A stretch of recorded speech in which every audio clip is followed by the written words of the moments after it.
Good evening and welcome to this session of the live learning classes conducted by the Board of Studies of the Institute of Chartered Accountants of India. It's nice to be here again and with you all. So we have quite a lot of people clocking in. Let me wait for all of you to come in and then I will greet you. In the meantime, we have made some progress on the topic audit and auditors. We had a lot of discussions and deliberations. We covered basically what are the qualifications and disqualifications of an auditor. Then we saw what are the powers. We saw what were the what are the provisions relating to appointment. So we were just stopping there when we closed the other day. Now we have to continue. We saw first auditor appointment and subsequent auditor. Okay. So, as somebody was rightly pointing out yesterday, there are certain procedures and also certain declarations and certain forms to be filed with the Ministry of Corporate Affairs. One second. I'm so sorry. So, there are certain provisions before and after. Before appointment, you have to obtain certain things from the auditor, proposed auditor. Before appointment, a written consent, first of all, that he or that firm is willing to be appointed. Also, a certificate from him or it, means if it's a firm, that appointment if made will be in accordance with the conditions as may be prescribed. For example, if the company comes under the category of 20, whether this appointment will exceed 20 or not. They have to confirm that with this appointment, they will not exceed, or that partner should not exceed and that firm should not exceed 20. So this is something that you might want to remember. Without obtaining the certificate, you cannot appoint him. Then you propose his appointment, board approves it, then it goes to the members. Members appoint him at the annual general meeting.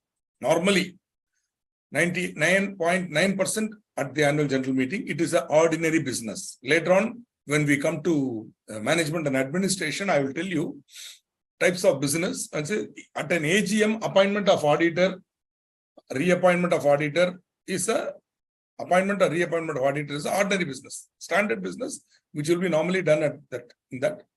So ordinary resolution. Okay. After the appointment, the company shall inform the auditor of his or its appointment. So send him a formal letter saying, you are hereby appointed. In addition to that, you should also, the auditor should be given an engagement letter. And he will also reply saying, these are the issues and all that, and everything should be documented. The appointment should be clearly documented, right?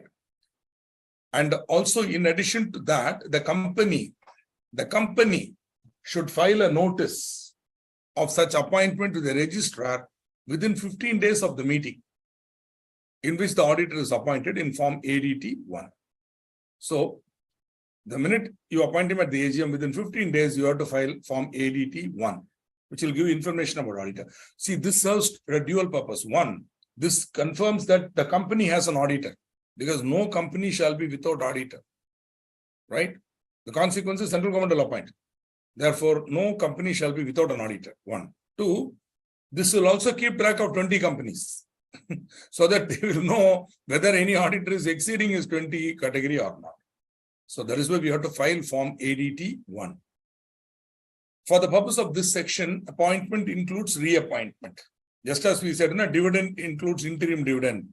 Like that, appointment includes means all the provisions applicable to appointment will apply to reappointment also. Meaning, these provisions that we just now saw in the slide are, though the word appointment is used, since appointment includes reappointment, if you are reappointing the auditor, read same. Except for appointment, you read reappointment. That's all. That means, that is what they say, appointment includes reappointment. Dividend includes interim dividend, which means all the provisions applicable to dividend will apply to interim dividend also. Similarly, all provisions applicable to appointment will apply to reappointment of the auditor also. In fact, appointment includes reappointment is given in the definition itself. In the definition section itself, you'll find appointment includes reappointment. This is what it means. So we have quite a lot of people have logged in. Let me quickly greet you. We have Mr. Sankaran with Inia Malai Vanakkam from Nellore, SRO, and then we have Aisha ji, Sudhanshu, Bhumika, welcome, Rajini Singh, Diksha, Keshav Thakur, welcome sir, and Manav Agarwal, Kavita Lamsal is here, Arvind is here, Mr. Arvind Chippa, Rushita is here, welcome madam, and Sweetie Kumari is here, and Shivam Tiwari is also here, welcome sir, and missing Darshan, surprising, second session he is not here, maybe something is keeping him away. Chalo. Now, this auditor should give a certificate. Now, what should it state? This certificate that he has to give before his appointment should state that the individual or the firm, as the case may be, is eligible for appointment and is not disqualified for appointment under the Act. Okay, so they should first confirm that. Then, the proposed appointment as per the term provided under the Act. That is, whether they are eligible. The proposed appointment is within the limits laid down by or under the authority. Also, if any proceedings are pending, you have to give a list of proceedings against the auditor or audit firm pending. Please note, if that matter is disposed of, either way, if he is found to be not guilty of professional misconduct, no problem. If he is found to be a professional misconduct, debarring will happen. So, this is only about pending proceedings, so that the company should know that there are some pending proceedings against him. See, for all you know, there may be nothing wrong. There may be frivolous petitions. Some client might have unnecessarily filed a complaint without any warrant. He may be defending himself. But you have to give if any proceedings are there, you have to be careful. Okay. With respect to professional matters of conduct, as disclosed in the certificate is true and correct. So you have to give all the details and all that. Mainly the 20 companies have to confirm that if you are not, if this company comes in that category, then your total will not be exceeding for that. See, both for the partner and for the firm, right? Now, who will appoint the auditor? Basically, the audit committee will appoint the audit committee. Now, for this, you need to be thorough. You need to be familiar with the final syllabus. You need not. Just for sake of knowledge, I am telling you. All listed public companies and companies that are required to appoint at least 2 independent directors. See, there are certain companies, listed companies have to compulsorily have 1/3 of the board of directors should be independent directors. Certain other companies, public companies with 500 crore capital and all that, need to have at least 2 independent directors. This is not in your current syllabus. Don't worry about it. All you need to know is, if you are a listed company or a company is required to appoint 2 independent directors, then such companies should have an audit committee and a nomination and remuneration committee. We are not concerned about nomination and remuneration committee. We are only interested in audit committee. Because, so these are the companies which are required to appoint minimum 2 independent directors. All public companies with a paid up capital of 10 crore rupees or more. All public companies having a turnover of 100 crore rupees or more. All public companies having unlisted. If it is listed, straight away 1/3 of the board shall be independent directors. Unlisted public company with a paid up capital of 10 crore should have 2 independent directors. Public company having, or see, any one of these criteria, if it is satisfied, you will come under the category. These are not cumulative conditions. They are separate. Or if your turnover is more than 100 crore rupees or more, or all public companies having in aggregate outstanding loans or borrowings or debentures or deposits exceeding 50 crore rupees or more, you need to have at least 2 independent directors. Those companies should form or constitute an audit committee. Where there is an audit committee, a company which is required to constitute an audit committee. See, suppose I tell you a company which is required to constitute an audit committee. Suppose I tell you, will ask me, sir, which are the companies required to constitute an audit committee? Therefore, only I am saying companies, listed company, and these companies now have to constitute an audit committee. Where they are required to constitute an audit committee, the auditor will be identified and appointed by the audit committee. Where it is not required to constitute an audit committee, the competent authority is the board of directors. So this competent authority shall take into consideration the qualifications and experience of the individual proposed to be considered for appointment, and whether such qualifications and experience are commensurate with the size and requirements of the company. See, that also should be seen. Suddenly, if a person with, say, 3 years experience or a fresh starter, suddenly you cannot give him a large multi-crore company audit. Though competence may be there, capability may be there, still, it's absolutely the audit committee's call. The central government has no problem. Even if you appoint a fresh chartered accountant, just qualified chartered accountant as an auditor of a multi-crore listed company, there is no prohibition under the law or even SEBI guideline. But the audit committee should take care. See, if you appoint this gentleman and he misses out on something, later on you are to be blamed, because it was you as the audit committee who had the authority to select that person. So you have to be careful. And most listed company audit committees, they play it safe. They will appoint a multinational firm or a large firm and be safe with it. Okay. Now,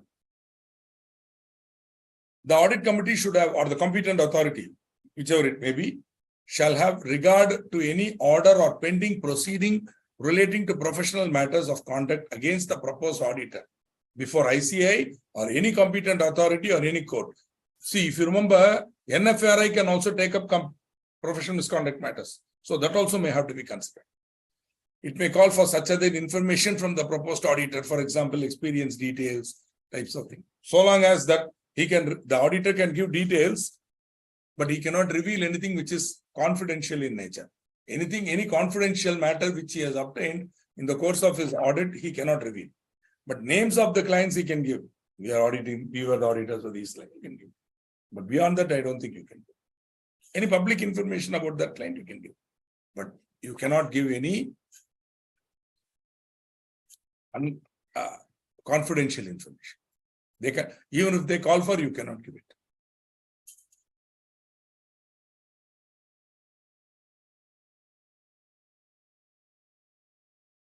Now, where there is an audit committee, the audit committee shall recommend the name of an individual or firm as auditor to the board for consideration. That is, the audit committee will evaluate and recommend to the board. The board in turn will recommend to the shareholders at the AGM. And the appointment will be done by the shareholders at the AGM. Appointment of an auditor, except the first auditor. Except the first auditor, no other auditor will be appointed by the board, always by the members at AGM. But the board or the audit committee will recommend. So if there is an audit committee, the audit committee will recommend to the board. The board will then recommend for his appointment. If there is no audit committee statutorily, then the board itself will consider and recommend to the members in the AGM for appointment. But always auditor will be appointed by the members at the AGM, at the annual general meeting, appointment, reappointment, etc. Remember, first auditor will be appointed by the board. He will hold office till the conclusion of the first annual general meeting. Thereafter, appointment of auditor will be for 5 years at a time. So his appointment will be reviewed only at the end of the 5th year. That is at the 6th AGM. When you may reappoint him or you may. But in some cases, for certain categories of companies, there is a provision for rotation of auditors, right? Which we will be seeing shortly. Now, NFRA, as we saw, will be applicable to certain companies. I have already covered this in accounts and audit. The same list, I have covered it when I covered accounts of companies. I hope you remember. So, same list. These type of companies, NFRA will apply. The rules will apply. Then the National Financial Reporting Authority, NFRA, rules will apply. So, in case you are covered by, you are coming under this category, you have to inform. If you are not covering also, you have to inform. First time you have to inform once, I'm not coming. Every existing body corporate, other than a company governed by NFRA rules, If you're governed by NFRA rules, no. If you're not governed by NFRA rules, then you should inform, if you're not, other than a company governed by NFRA, shall inform the NFRA within 30 days of commencement of the NFRA rules. The particulars of the auditor as on the date of commencement of NFRA rules. Right? Now, so every body corporate other than a company as defined in clause 20 of section 2 of the Act, formed in India and governed under NFRA rules, shall, within 15 days of appointment an auditor under subsection 1, inform NFRA 1. So whenever you are appointing an auditor, you have to inform the NFRA. So the idea is NFRA also will now take cognizance and all. So we have two more people joined, Ms. Priyanka and Chanchalji. Welcome. Now, so this is with regard to rotation. Okay. Rotation of auditors. Meaning, the same person cannot be appointed forever. There should be a fresh, new person should be appointed. Listed companies and other prescribed class or classes of companies, except OPC and small company. OPC small, even if they come in that criteria, not covered. Other than that, even private company, if it comes under the prescribed class, then it shall not appoint or reappoint an individual as auditor for more than one term of 5 consecutive years. So individual will be appointed first auditor, then first AGM. Before the conclusion of the first AGM, he will be reappointed for 5 years. At the end of the 5th year, he has to be removed. I mean, he cannot be reappointed. Somebody else has to be appointed. Right? Similarly, if it is a firm, then they can be appointed for 2 terms. For a firm, they can be appointed for 2 terms of 5 consecutive. So totally 10 years. So once in 5 years, for listed companies and other classes of companies, there will be a reviewing of individual 1 term of 5 consecutive years. Whereas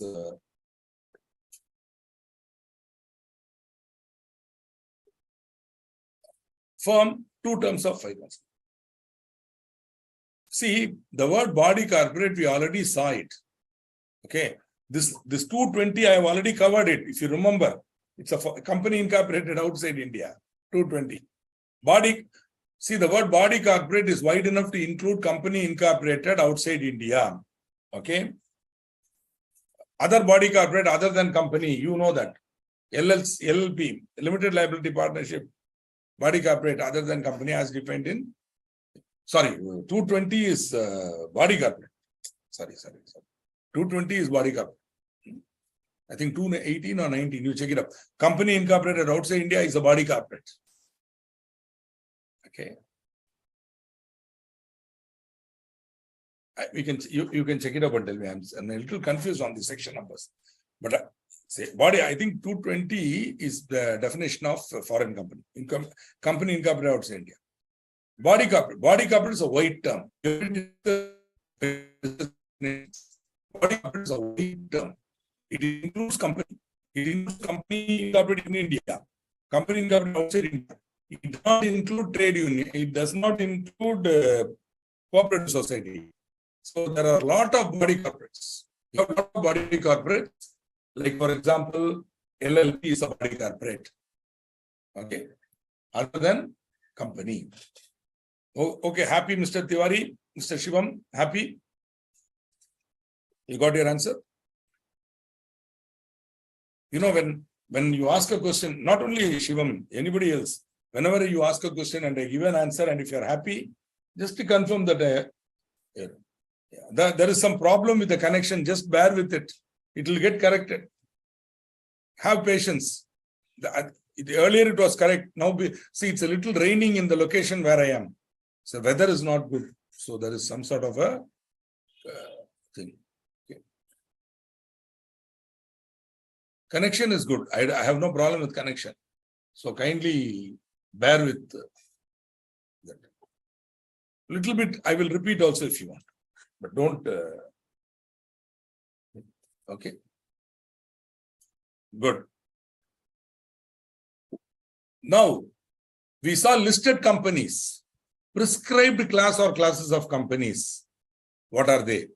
All unlisted public companies having paid up share capital of rupees 10 crores or more. Straight away, all unlisted public companies having paid up share capital of rupees 10 crores or more. All private limited companies having paid up share capital of rupees 50 crore or more. All companies having paid up share capital of below threshold limit mentioned in A and B above, but having public borrowings from financial institutions, banks, or public deposit of rupees 50 crores or more. So three categories, any one is satisfied, you are coming under rotation. So paid up share capital 10 crore. Private company paid up share capital 50 crore. All companies having paid up share capital below threshold limit mentioned A and B. But if they are having public borrowings, then because if they are already crossed the threshold for capital, they will anyway be covered. But if they have not crossed the capital threshold, but they are having public borrowings of 50 crore or more from FIs, banks, or public deposits, then they are covered. So in all this, one-person company and small company are excluded. OPC. You will notice everywhere OPC is excluded. Here also. I'm sorry.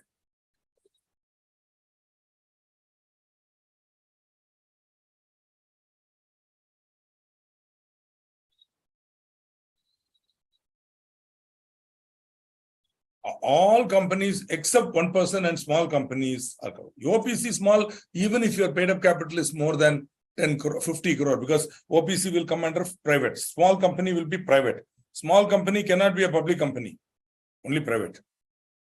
Well, though it's maybe having more, it may be having a paid up share capital of 50 crore or more, still small companies are excluded from this. This is a kind of a exemption available to small companies. So, first of all, the term of office is restricted for an individual with respect to listed companies and these prescribed class of companies. The appointment can be only for one term of 5 consecutive years. For audit firm, it will be 2 terms of 5 consecutive years. 2 plus 5 plus 5, 10.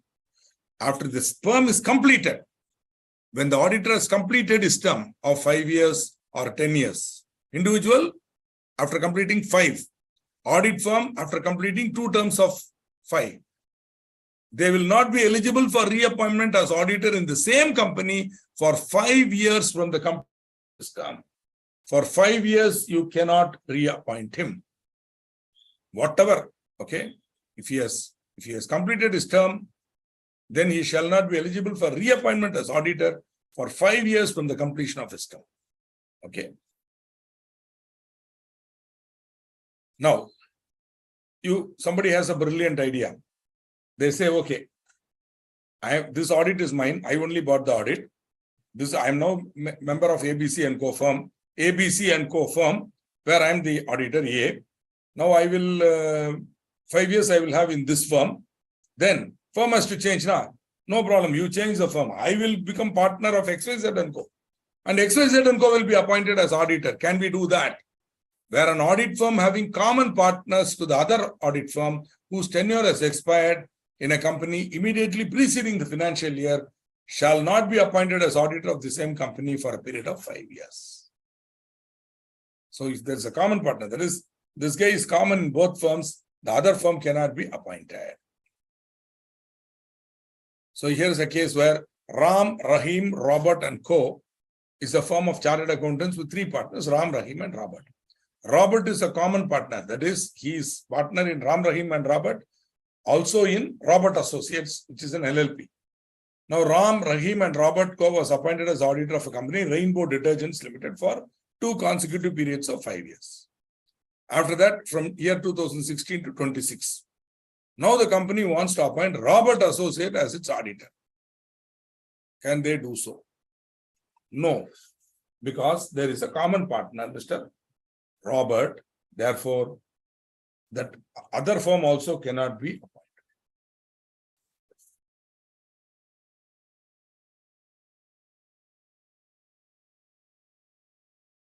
1% company is like a private company. You can borrow. You can borrow from them. You can borrow. Even you can take deposits from the public. No prohibition. What OPC cannot do is same thing as private company. OPC cannot invite subscription for shares or debentures from the public. But borrowing, absolutely no problem. Why not? Can borrow. Somebody is willing to lend you, please take, enjoy. Are you asking about deposits or are you asking about general borrowing? General borrowing definitely allowed, deposits also allowed within the limits. You have to comply with the law. Okay.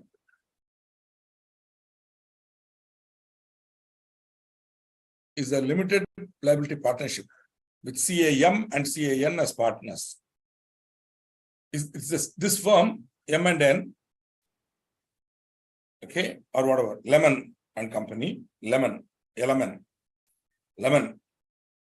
and Company is the auditor of Big Limited for past 6 years. Now, CAM, not CAM, CAM is also a partner in another chartered accountant from Dew and Company. Chartered accountants advised under the Provisional Companies Act up to how many years Lemon and Company continue as statutory auditors? Up to how many years can Lemon and Company continue as statutory auditors of Big Limited? What shall be the cooling off period for Lemon and Company with respect to Big?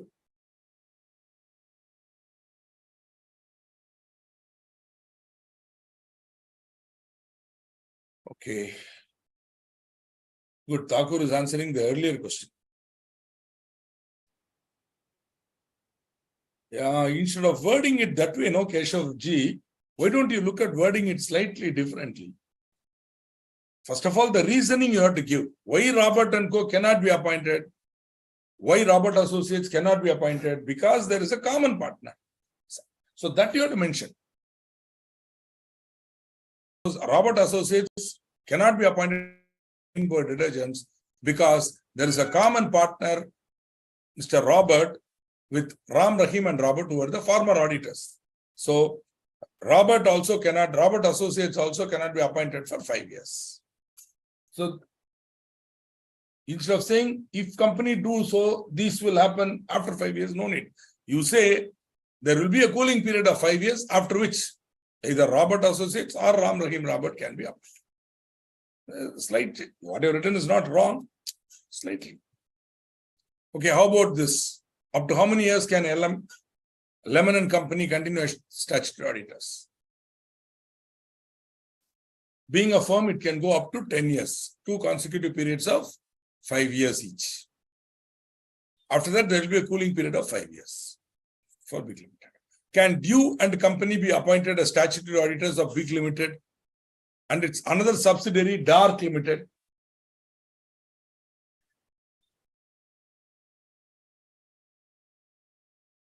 Dark Limited is a listed subsidiary. Can they be appointed? Subsidiary. See, that cooling period is only with respect to that company. Please, there is no issue about subsidiary. So, Dew and Company, which is Dew has a common partner. So, Dew cannot be appointed as auditor of Big. Dew and Company cannot be appointed as auditor of Big Limited. But Dew and Company can be appointed as auditor of its listed subsidiary, Dark Limited. Okay. Good. Can Lemon and Company be appointed as internal auditors of Big Limited? Why not? When they are statutory auditor, they cannot be internal auditor. But if they are ceased to be statutory auditor, you can make them internal auditor. Internal auditors of Big and its another listed subsidiary, Dark, during such cooling off period, why not? They can be, nothing wrong. There is no prohibition. See, the statutory auditor cannot be internal auditor. Once you are no longer statutory auditor, you can be appointed as internal auditor. Nothing wrong in that. See, the reason for this so-called cooling period and rotation is because, cooling off period and rotation is because they feel that there will be a familiarity threat, or if you are the auditor for more than 10 years as a firm, you will become very close to the management. And there is a possibility that you might help them to falsify the books and all. So more of precautionary. See, 10 years is quite a long time now. Huh? But so then by 7th year itself, you can become. So last 3 years, you can do all nonsense and run away. So somebody is to be fraud, they will be fraud 2nd year itself. If somebody is going to be honorable, he will be honorable for a lifetime. So anyway, but this is a view held. And I think this is internationally done. So they are adopting it in India also. Cooling off period, and it's good. It's not a bad idea. See, my experience with this whole thing was those companies where we were auditors, I was the auditor, and I was rather, somebody will be the auditor, my firm, another partner, the auditor, but they know only me. So the MD will call me and tell, this company secretary is telling that you cannot be the auditor of the company. What nonsense is this, Srikanth? This is my company. Can I not appoint you like that? Then I'll have to explain to him, sir, you are a company, no doubt, but you are bound by the law. And as per the law, I cannot be your auditor. No, don't tell like that. You can't go away, you can't go away. Sir, what to do? The law is like that. Then he will literally beg me, see, whatever, Srikanth, whatever may be your billing, whatever you are charging, you continue to charge. Call it what you want. You call it internal audit, you call it, but you give it, you give me some service or the other and continue. They'll appoint somebody else and that man will be statutory auditor. As per section 39(2), an audit firm can be appointed as 2 terms of 5. Therefore, Lemon and Company can be appointed as an auditor for 2 terms. Correct. You're absolutely correct. Excellent. Beautifully written answer. I'm very happy. Slowly, you people, I'm very happy. I'm able to see the improvement in the way you're writing answers. I'm so happy because the way you write answer will only get you more marks. Many students will come to me and say, sir, I wrote the correct answer. Why I'm getting only 45? Why I'm not getting aggregate? Why I'm sometimes not able to pass? I wrote the correct answer only. Correct answer is one thing. Presentation is another. Some people, if they just write 1-line answers, you won't get marks. Kindly remember this. Maybe in the query pad, you may not have time to type it out. I agree. But when you're writing the answer, you have to be elaborate, little detailed. Try to. I'm not saying you should. You are all having a lot of knowledge, but I'm just suggesting to you.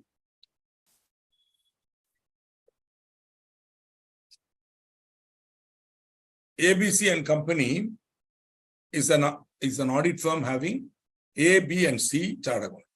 A, B, and C are holding appointment as auditors in 4, 6, and 10 companies respectively. Provide the maximum number of audits remaining in the name of AB. That is how many more companies maximum they can be appointed as a firm. How many more companies? See, per partner 20. So totally 60. Am I correct?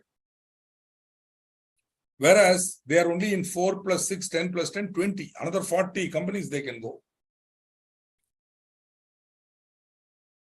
But there is also a sublimit. This 40 you cannot take in any partner. For example, C is already taken 10. So he can take only 10 more. Whereas B and A have some gap. A can go right up to 16 and B can go right up to 14. So 16 plus 14 plus 10, 40. That is how it has to be.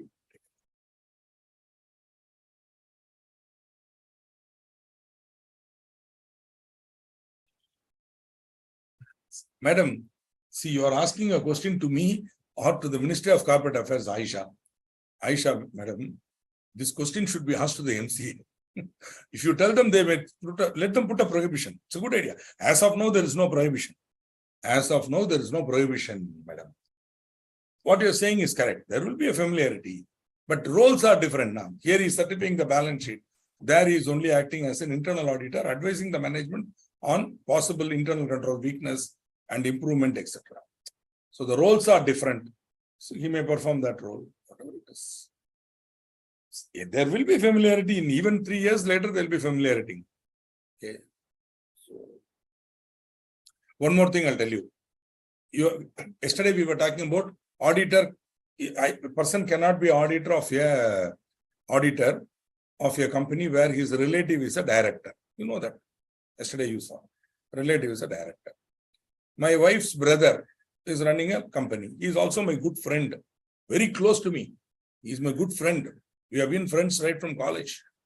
Now, can I be the auditor of that company? Can my firm be appointed as auditor of that company? He is the only director. No other person is a director there. Even his wife is not my relative now. Can my firm be appointed as the auditor? My wife's brother is the MD of a company. It so happens. So, now, good company, not good turnover. I'm not the auditor, I will not become. But can I be appointed? It's a general question. Can I be appointed? He is my friend also. We go all over the world together. We enjoy. We are very good friends. See, you are agreeing now. It doesn't come under definition. So where is the ultimate familiarity? Yeah? So this is the problem, Miss Aisha. Law is in one way, reality is in another way. Therefore, law cannot, my view, not the view of the Institute of Chartered Accountants of India, not the view of the Ministry of Corporate Affairs. My view is that ethics cannot be made by statute. Ethics cannot be done through law. Enforcement of ethics cannot be done through law. It's up to each and every individual's conscience. As a member of the Institute of Chartered Accountants of India, I am not bound. I am bound by the code of ethics, but it is not because of that code of ethics that I am ethical.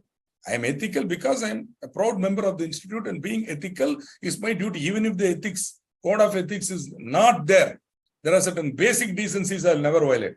I will not stop doing it. Just as I told you, I will not be auditor for my brother-in-law's company. Obviously, familiarity, ma. Even though you are not statutorily putting a limit on me, I feel no, doesn't come. So that is the point I'm trying to make. Okay. So we are again playing with the in-law outlaw matter. In-laws are outlaws. In-laws are not related. What to do? So you can put familiarity, 100% familiarity. Okay, 100% familiarity. He is my friend. We regularly go out together. We have a lot of fun. So he can tell me now, hey, you do like this. I'll be obliged now. No, why should I? No. I'm a member of the Institute of Chartered Accountants. So better avoid this. So what I do, I will recommend another independent chartered accountant and say, hey, you make him your auditor, let him audit. This is the real ethics. The ministry cannot make me ethical. I am ethical because I am ethical. We all have to be ethical. Okay, kindly understand this. Once the law is given, you will find 100 loopholes to break the law. Okay. For example, Code of Ethics itself says you should not have, one client cannot give you more than 20% of your revenue. Maybe that percentage you know better because you're studying the subject. My remembrance is that a single client cannot give more than 20% of the revenue for a firm or individual. So if I'm getting total billing of 2.5 crores, one single client cannot give me 25 lakhs. No client should exceed 25 lakhs. So no, but what I have done, this is institute ka limit now. No, for me it's 10%. No single client can give me more than 10%. Okay. So that way I am distributing my thing. Still what will happen? There will be one big ticket client. That flow will come.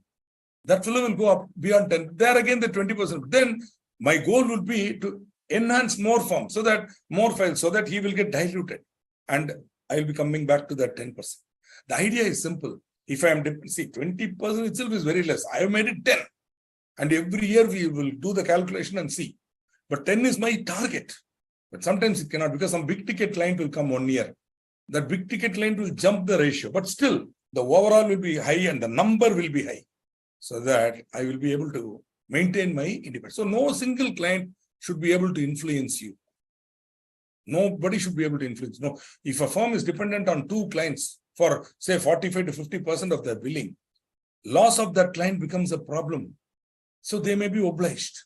So you should not. This is, I don't have to teach August audience like you about ethics and all. But I'm saying, see, when questions like this are asked, what can I reply? Absolutely. But then, good question, Ms. Aisha, as usual. And looking forward to your answers. Excellent. There is a familiarity threat. 100% there's a familiarity. No doubt about it. But it can be appointed. Nobody can prevent it. See, this is one way. See, one way of retaining that gentleman in the loop, because they need him. See, one thing you should understand. CAs are highly respected and valued by clients. It's not like some appointment of some, what is that thing, agent for the AC mechanic like that. You cannot take tender and you go, he will come. No, sir. This is a very, very close association where the auditor will become very close and he will know so many things. And if he is an ethical person, he will correctly guide them. That guidance is needed. Suddenly, if a new guy comes, he may not understand the nuances. He may not understand nuances of the management. He may not understand nuances of the technology, the company, whereas this guy has got so much knowledge and that will all be wasted. So there are arguments both for and against this rotation. Okay. There are arguments for and against. Whether rotation is needed at all is one thing. But still, it's good to have. At least, if they enforce rotation correctly, but then you see what happens. A certain level of audit will never come to the mid-sized firms. It will always be footballed between the big four or the big five now. Okay, it will always be footballed. They will be passing it amongst themselves. Like that, the mid-tier firms are there, the large mid-tier firms, they will be footballing amongst themselves. So still it will be in that 4 guys only you can go again and again. One of the 4 only will be there. So there's a larger familiarity thread here is what I would say. Chalo. Bhumika, a person holding appointment of audit can take only 20 companies. 20 companies. Very good. Excellently written, Bhumika. Take 14 companies more for audit. However, see doing beautiful. You are absolutely correct. Excellent. Well argued answer. I'm so happy for the way you are all improving your style of writing. Good job. Good job. Chalo. ABC and company, we have seen. Excellent. Now moving on. There was a period, this amendment came as a rude shock to auditors and companies one fine morning. So they couldn't handle it. Therefore, they said, 3 years time we'll give you. Tomorrow you need not go. Okay. So you will comply with these provisions within a period which shall not be later than the date of the first AGM of the company held within this period specified after 3 years from the date of commencement of this act. So in case an auditor has already completed 10 years, a firm has already completed 10 years, they need not be removed in that next year. They can be there for 3 more years. And at the end of the 3rd year, they will have to be rotated. Somebody else will come who will be there for 5 years. So they give 3 years of grace.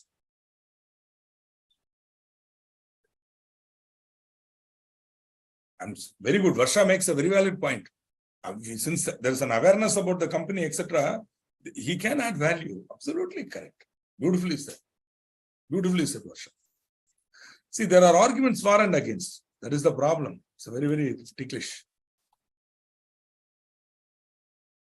Now, in addition to rotation, even when the same firm is being appointed, members of a company may resolve to provide that in the audit firm appointed by them, the audit partner and his team shall be rotated at such intervals. Or the audit shall be conducted by more than one auditor. Okay. The central government may by rules prescribe the manner in which the company shall rotate their auditors. Okay. So the same firm is appointed. Now, within that 5-year term, you can say, after 3 years, the new partner, another partner should take up. So that within the firm itself, familiarity can be avoided. But this is option. That's why I have highlighted the may. If the company wants, they will do. Why they will do, God only knows. They may do because, see, very large listed company, they may say, hey, this partner more than 3 years, no, check him out. I want another partner in that firm to come and do. So some sort of a review, peer review will happen. The audit could become tighter. It's all, I doubt. Okay. If there is only one client, not a good idea, Shubham. Not a good idea. See, what to do? It is, you are violating, sort of, see, this part of the code of ethics is not mandatory. It's recommendatory. It is suggested. And I 100% say, see, I'll tell you one thing. Very, very personally, I'm going to tell you, Shubham and others. But when I started in 1991, I quit Pricewaterhouse and I came out. I started in 1991. From 1991, I started Karpagam & Co. It was a shell firm my father had started. I took that shell with nothing. No, even bank account I opened fresh. Then started with client number 1, Mr. Bhattacharjee. I still remember. Yes, Bhattacharjee. Gentleman for whom I prepared the income tax return and filed it. Okay. Right from my client number 1. Okay. So, and after I finished everything, I went to him and I said, sir, return has been filed, etc., etc. So he was very happy and said, very good, Mr. Srikanth, I'm so happy. Good, good, good. I said, sir, like that, I said and did like this. It's classic, in at least in my state, Tamil Nadu, when you do like this, it means please pay me like that. He kept looking, what is it? What do you want? About my fees, sir. No, Mr. Srikanth, why fees and all that? It's your experience for you, young man, like that. And finally, he paid me 500 rupees.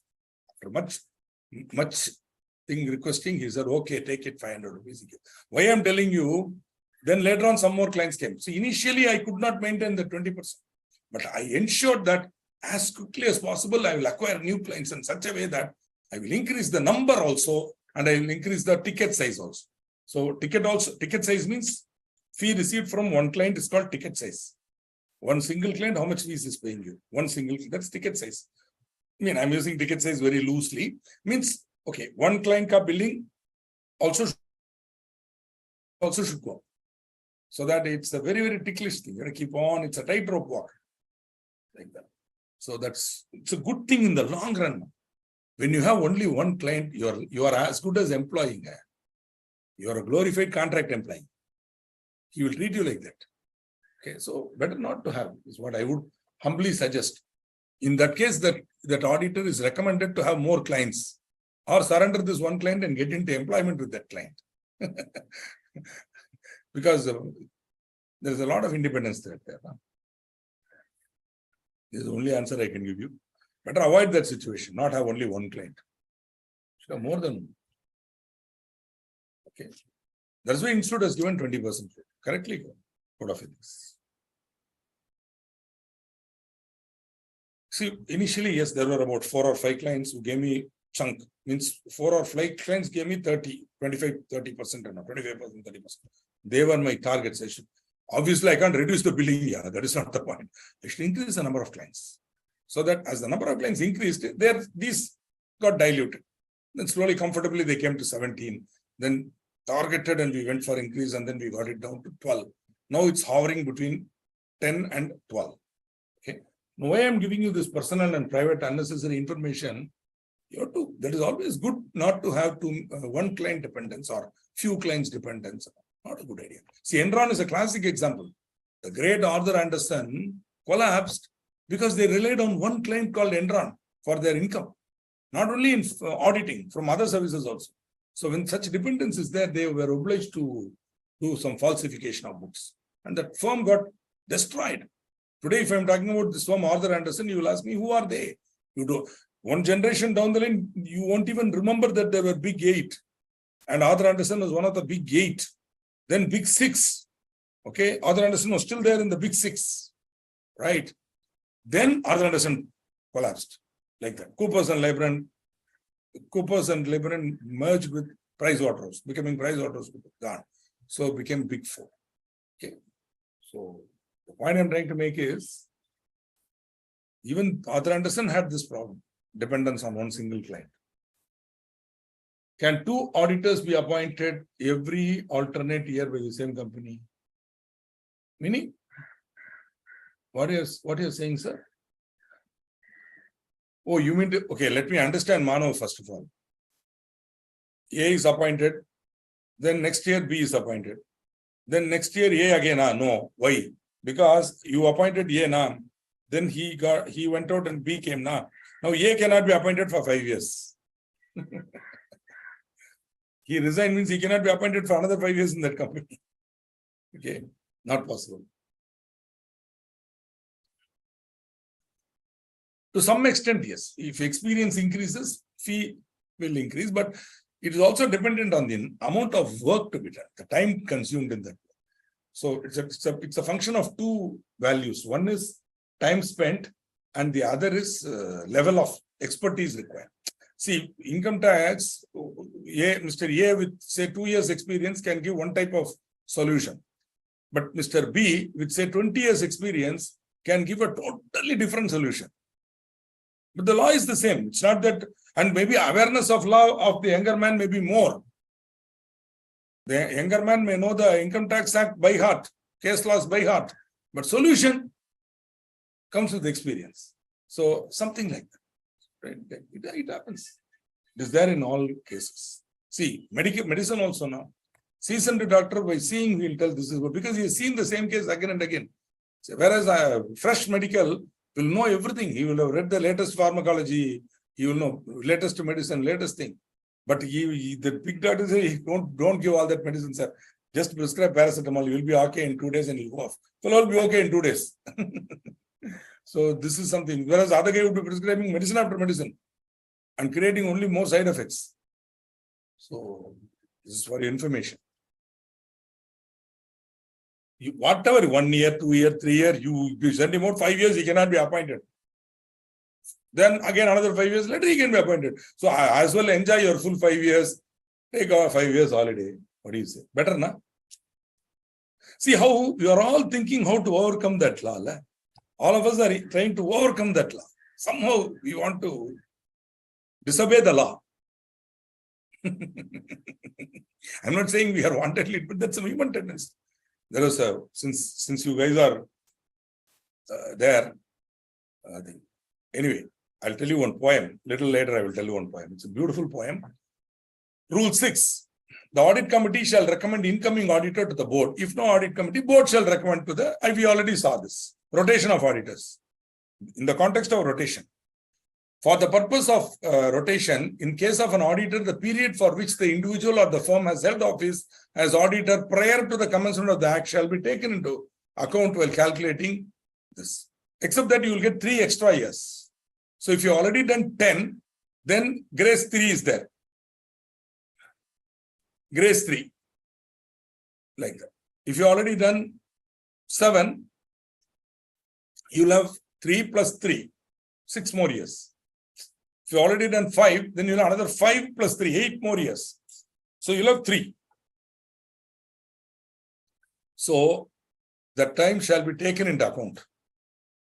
Whatever time already done will be taken into account. Balance only in this point. So you can't say when the law came, another 5 years I'll get fresh 5 years. No. If you already done 5, you will get another 5 plus 3. So on and so forth. If you have done already 10, then 3. Okay. If you already finished 13, nothing, get out. Because already 3 is over. Okay. The incoming auditor or audit firm shall not be eligible. No, I think even if you have completed, at the time of commencement, you'll get straight away 3. Straight away 3 more years you'll get.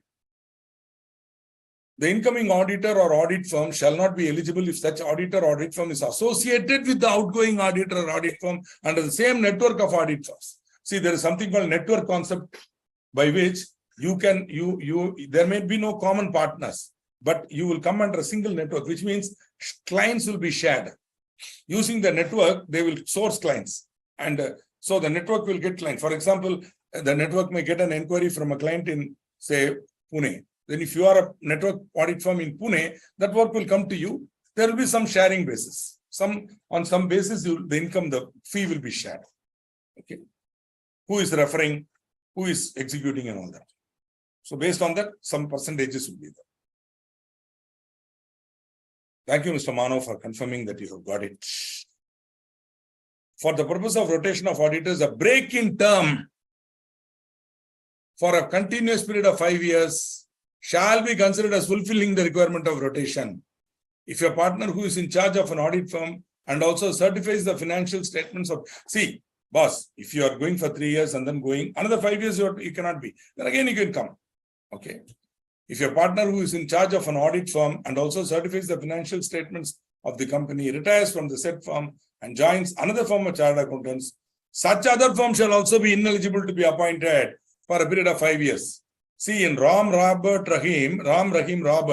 was common. Suppose Robert retires from Robert. Then can Robert associates? Even then, no. Okay. So what you do, you resign here and then go and join that firm. No, I told you, you cannot do that. They're very intelligent. You do in one firm, then you get out of that firm, go to another firm. That audit firm will be appointed. You will continue. No, if you resign and go there, gone.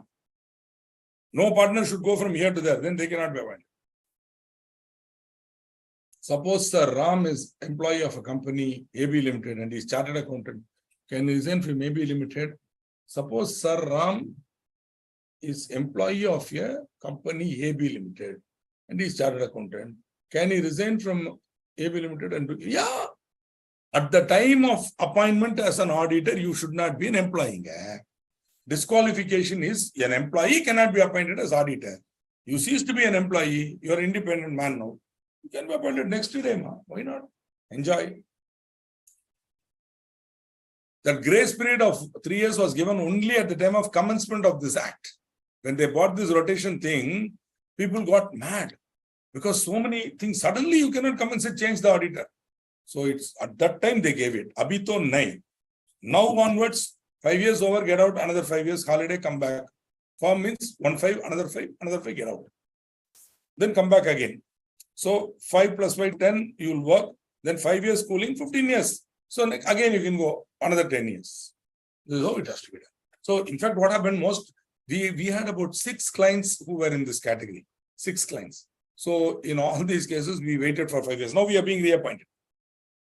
We were removed in 18, we schooling in 18.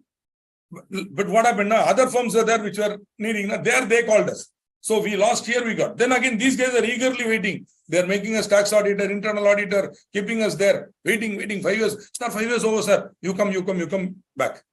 So this is the kind of connection that firms have with the companies. Companies also don't want to change so easily. It's not as if companies enjoy rotation. I don't know who benefits. They could have made it for listed companies. For unlisted companies, I think this should not have come. This is my humble view. Okay. For listed companies, yes, where shareholders are, investors are. Similarly, they should have also have said what SEBI should do in addition to the Big Four, they should have somehow empowered at least another 50 firms across India, mid-size, and said this is the total panel. And any listed company should select from this panel, means certain category who are appointing multinational firm, they should say, in addition to the 4, these guys are also there. They also got competence. They also got, appoint them also. Compulsorily, you can only choose from, maybe they can have a panel of 1,000 auditors. I don't know. Just like bank audit, you prescribe some criteria, empanel them, and tell only listed companies have to choose from this panel. So automatically you'll get. I'm just suggesting. See, just suggesting. And so they'll say you cannot. Again, they'll say this category you cannot appoint again and again. See, all said and done, 10 years, ma. So the multinational firm is there for 10 years. Definitely familiarity threat is there. Then again 5 years. Then again he'll come back. I don't see. So the real way is where for listed companies, a stranger should walk in suddenly, like government company, na? Suddenly a new firm, new auditor. The entire system will be worried. What this guy will want, what this guy will ask. Whereas if it's the same multinational firm, they know this fellow goes, they know the documentation also. They say, we know you will fill up and give you like that. Whereas if a fresh guy comes, totally fresh mind, he will give a different approach. And with all the knowledge that you are learning now in auditing and all, if you are allowed to go and do it, how it will be. So that is what is needed, so that the management team will be worried. What this auditor is going to ask me. So you can't take him out for a party and tell him, hey, do this, do that. No, this guy is new. And he knows he will going off in 5 years. So he won't do any hanky-panky. He will see to it that you do it. See, this happens everywhere. Even in bank audit. One leading bank, I will not name it, I was the auditor for larger branches. Our firm had 6 partners at the time, category 1. Even now we are. So I was auditor. So all big thing. At that time, huge NPAs. And we were classifying like anything. And based on the provisioning norms, I was saying, hey, this is not substandard now. It has gone to doubtful.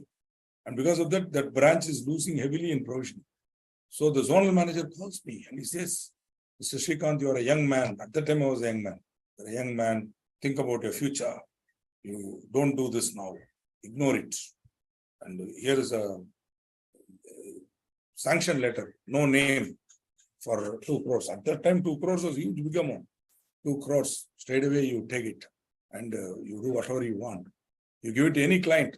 Just let them give a basic project report, some paper, something, collateral, we will give the loan. No checking, no nothing.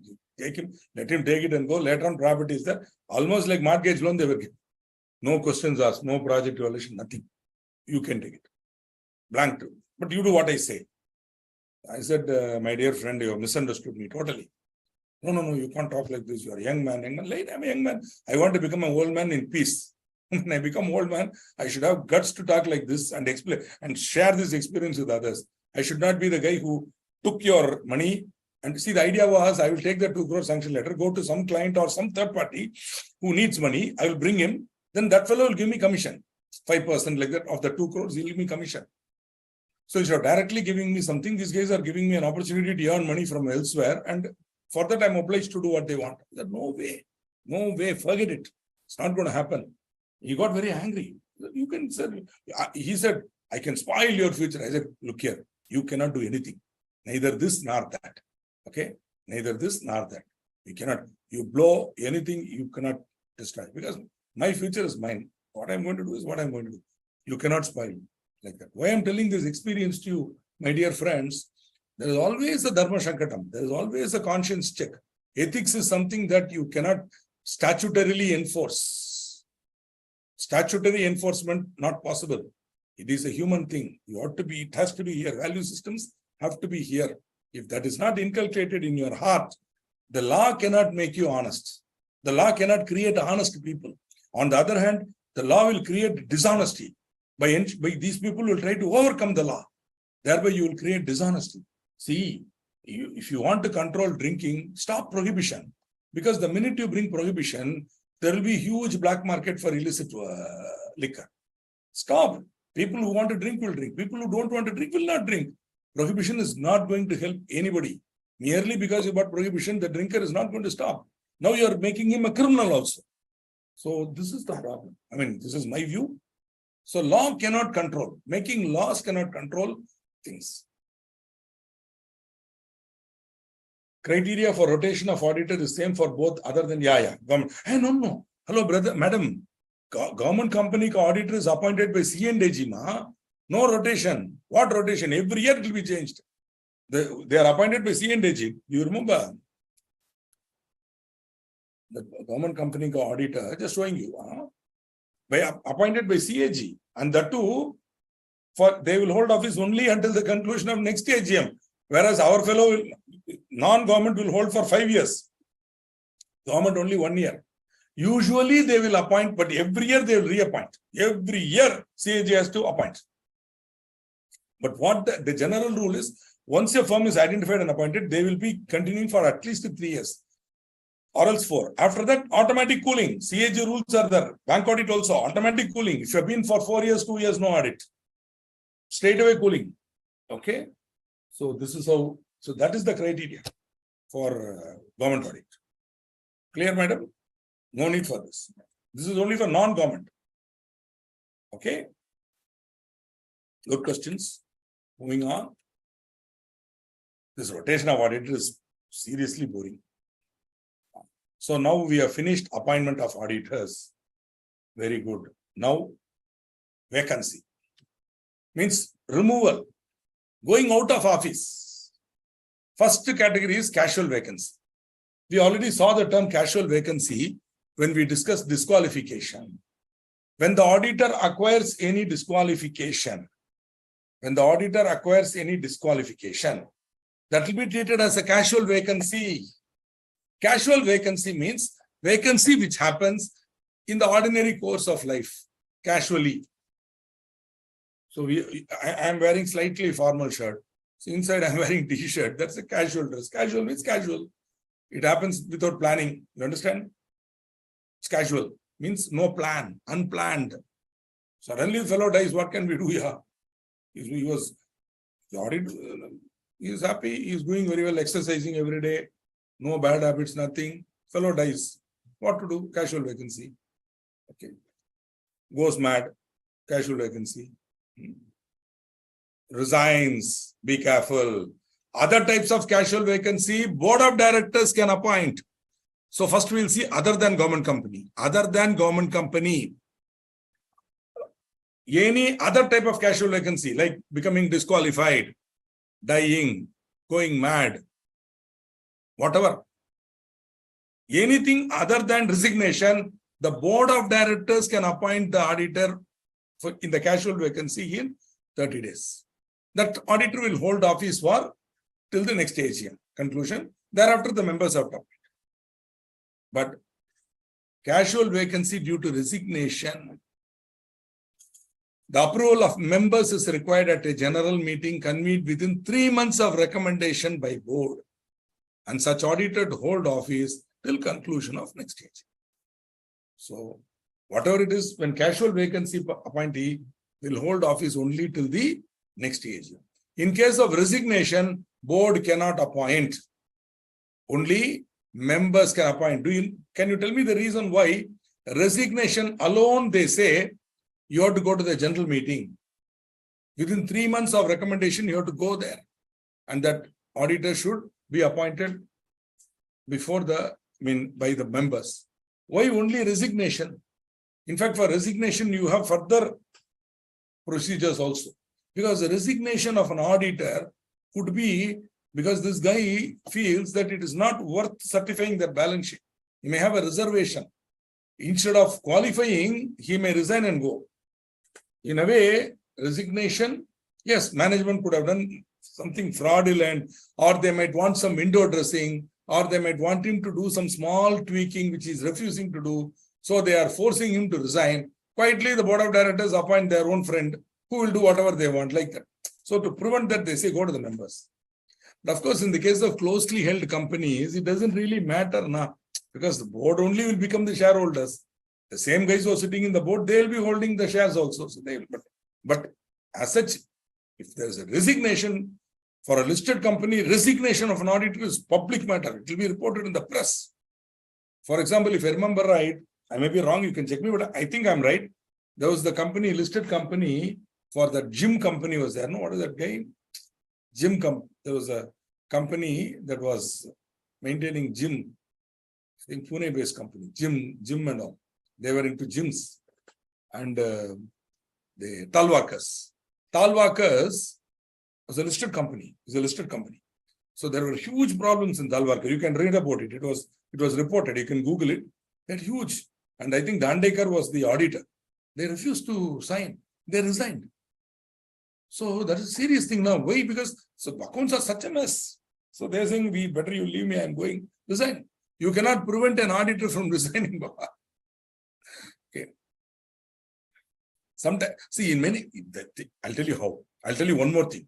Maybe some of you may be getting a little, not gold gym, Talwakers. You can, there's a case study also. Outlook Business, there's a fantastic article on Talwakers. This information I'm quoting from that. I have the report also. So I'm not telling something without proof. Okay. The auditors did resign. Dandekar were the auditors. Dandekar and company. Nothing wrong. They are very, very old and very famous firm. And so they rightly did. They said, how can we audit? My reputation is at stake here. Now, they are not like other companies. I don't want to name who may be big in name, but they have no reputation. They will do any nonsense. But then they will say, we are so big firm like that. What to do? Okay. Good. Now, so this resignation of auditors, especially listed company, it's a very important thing. So that cannot be done by the board of directors. Only other things can be done by board of directors. Government company. The Controller and Auditor General to appoint within 30 days. In case of failure by the CAG, then the board of directors can appoint in casual vacancy within next 30 days. Even in resignation. So there is a small disconnect here. Even government company auditor resigns, the board of directors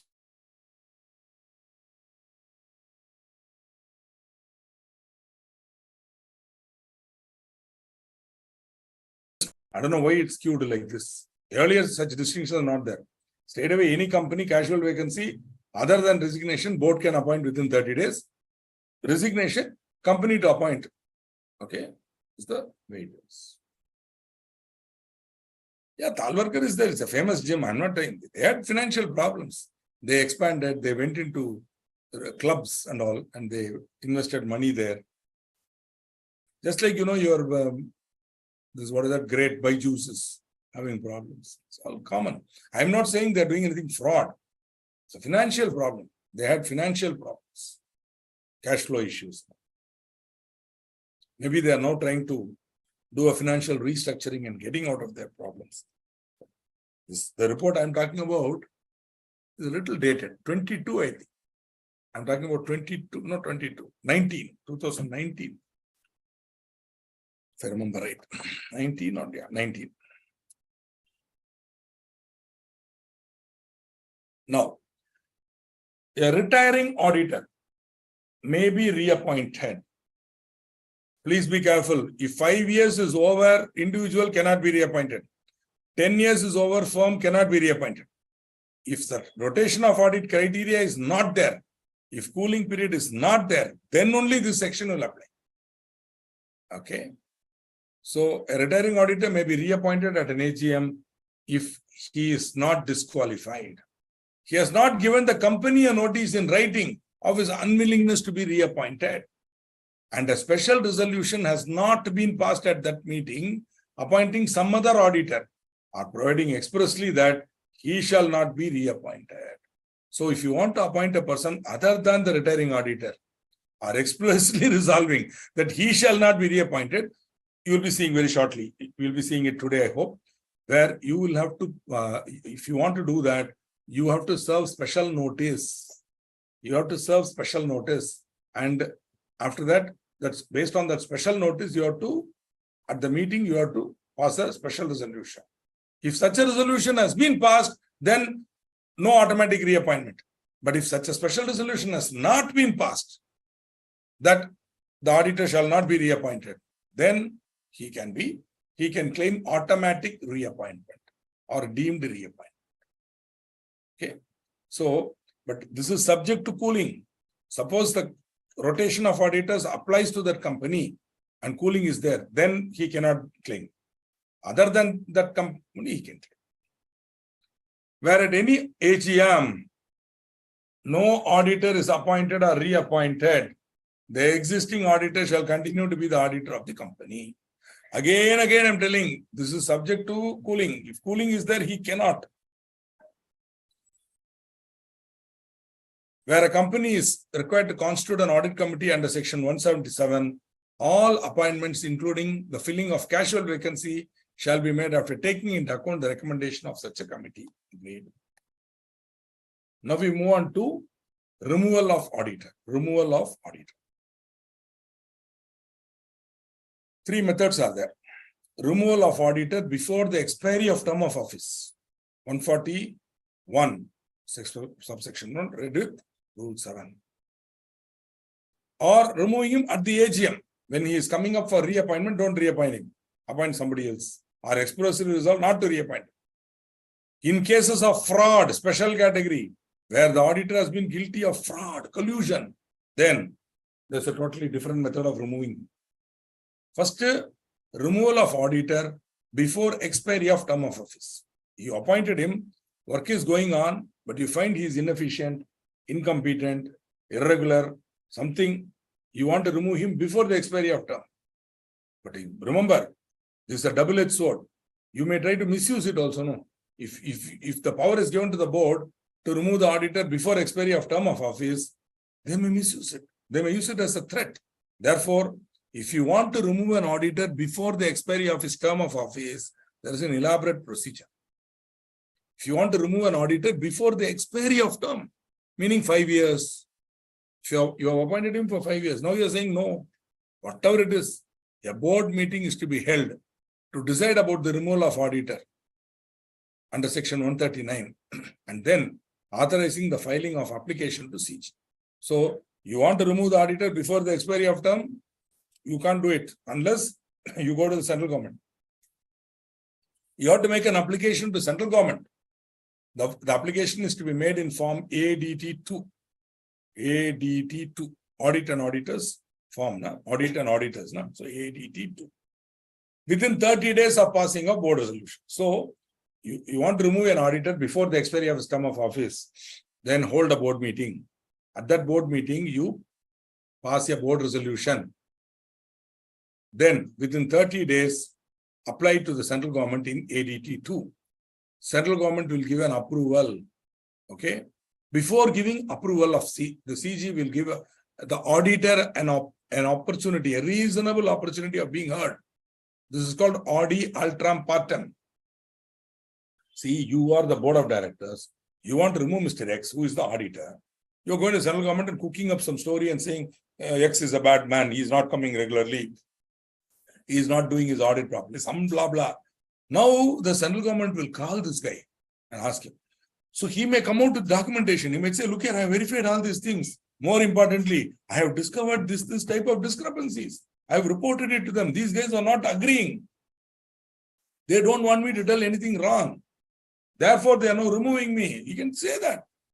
Obviously, that's what he will say. Finally, the central government will have to go through both the views and then finally pass an order. So, of course, this provision is there. I doubt if it would be ever considered. No board of directors will want to see if it's come to a stage now, the auditor also having some information about you. The minute you go to central government, he will come out with his information. So generally, board of directors, what they will do, they will fall at his feet. Literally, they'll say, please stand, sir. We'll all fall at your feet.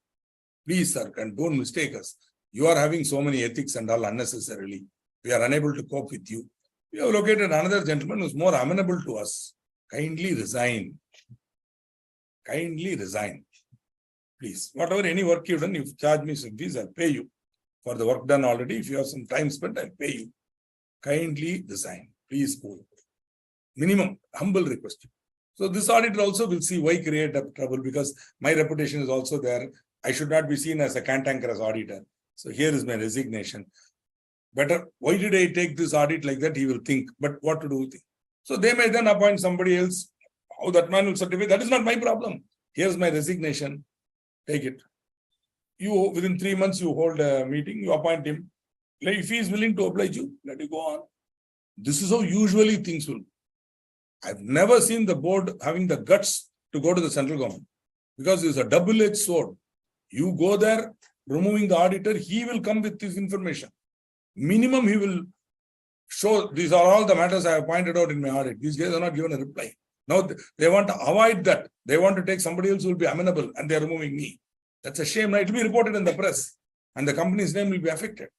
Therefore, better not go under this provision. But if the auditor is so bad, so arrogant, so useless, you want to remove him, you can try your luck.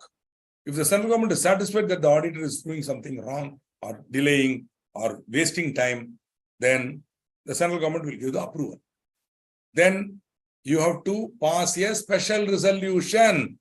Auditor can be removed before the expiry of term only by passing a special resolution. So you should hold that general meeting within 60 days of receipt of central government approval. So from the date of receiving the central government's approval, within 60 days, you have to hold a general meeting, and at that general meeting, you pass a special resolution for removing the auditor. Okay. Here is a small test question from the exam only. Mr. Sachidanand was appointed as the auditor of Moonshine Limited on 19/9/2019. The company wanted to remove him before the expiry of his term. For this purpose, the necessary board resolution was passed on 21/2020. Please note that I added. The necessary application was made in form number ADT2 on 15/2/2020. The central government approved the removal on 3/3/2020. The company held its general meeting on 15/5. They should hold it within 60 days. So they held it on 15/5. So roughly you see, 3/3 means 4/5. They held it on 15/5. Okay. And passed an ordinary resolution for removal of the auditor. Discuss the validity. See, Shivam Tiwari is asking a question whether I've been. See, yeah, I have taken up audits where the auditor has resigned, but rarely I have, as of today, I have no experience of removal. Meaning, I've never audited a company or seen a company where the auditor was removed and they called me. Invariably, they'll file a dispute and make him resign and come. Or better still, what they will do, they will wait for the AGM. At the AGM, they will request him to go. But if he says, no, I can't even sign this balance sheet, then they will ask him to resign. Then after resignation, they will appoint us. I have taken over. And then, of course, I will write a letter to him, take an NOC from him. If he has anything to inform me, I will take it from him. If it is if it is going to be a real problem, I may not even accept the appointment. Even I may not accept. Because if that fellow cannot, I cannot also do. But if it is something frivolous and that gentleman is doing it, sometimes it happens. Auditors they have a lot of ego. So they'll say, okay, I don't have any ego. So I'll go. What is there? So I'll do it. That is also possible. Okay. After resignation, I have taken over. Or in AGM, I have been appointed. But rarely I have, never. Removal I have never seen. See, removal before expiry at the AGM and all, very dangerous. No company will want to play games with the auditors. Because anything you try, unless that auditor is ultimate fraud, ultimate loose character, then maybe. But a good firm of CAs who have already got good reputation, you don't go around playing with them. Because half the time or more than 95% of the time, the fault will be with the company. You are unable to give the documents. You are unable to establish your claims. You are unable to show the proofs. And because I am asking for it, you will remove me. Because I am asking for a document, you will remove me. We will see. Come, I will come to central government. We will see who is with me. So no company will play that game with an auditor. Should play. Better not to play. So this is the Sachidanand. What do you think? What is you have to count the days, ma. See, the procedure is very, very important. You have to comply with this procedure. So that fellow was appointed on 99. Now, you want to remove him. So you pass the board resolution on 21. Then within 30 days, they have applied. 15-2. Am I correct? They have applied. Then central government approved. Then they should hold their general meeting within 60 days of receipt of government approval. Okay. So assuming that the central government approved date is the receipt date, from that date, 3/3, you have to hold within 60 days. So 3/3 to, if you count it, 3/3, let me see. You know, there's a function, you know that, where you can find out what is the time between two dates. But you can't use it in the exam hall. But there's a provision in the Google where in Google, there is a provision. I'll just see. I saved it actually. Yeah, what is the date like that? So you have to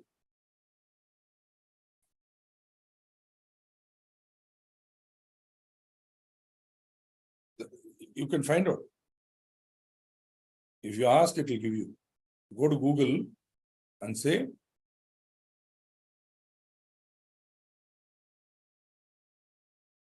three date you have to give 3/3/2020 plus 60 days.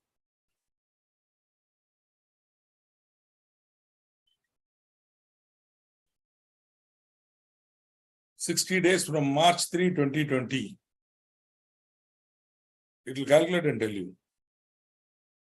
It is May 2, 2020. 60th day, that is, your starting date is March 3, 2020.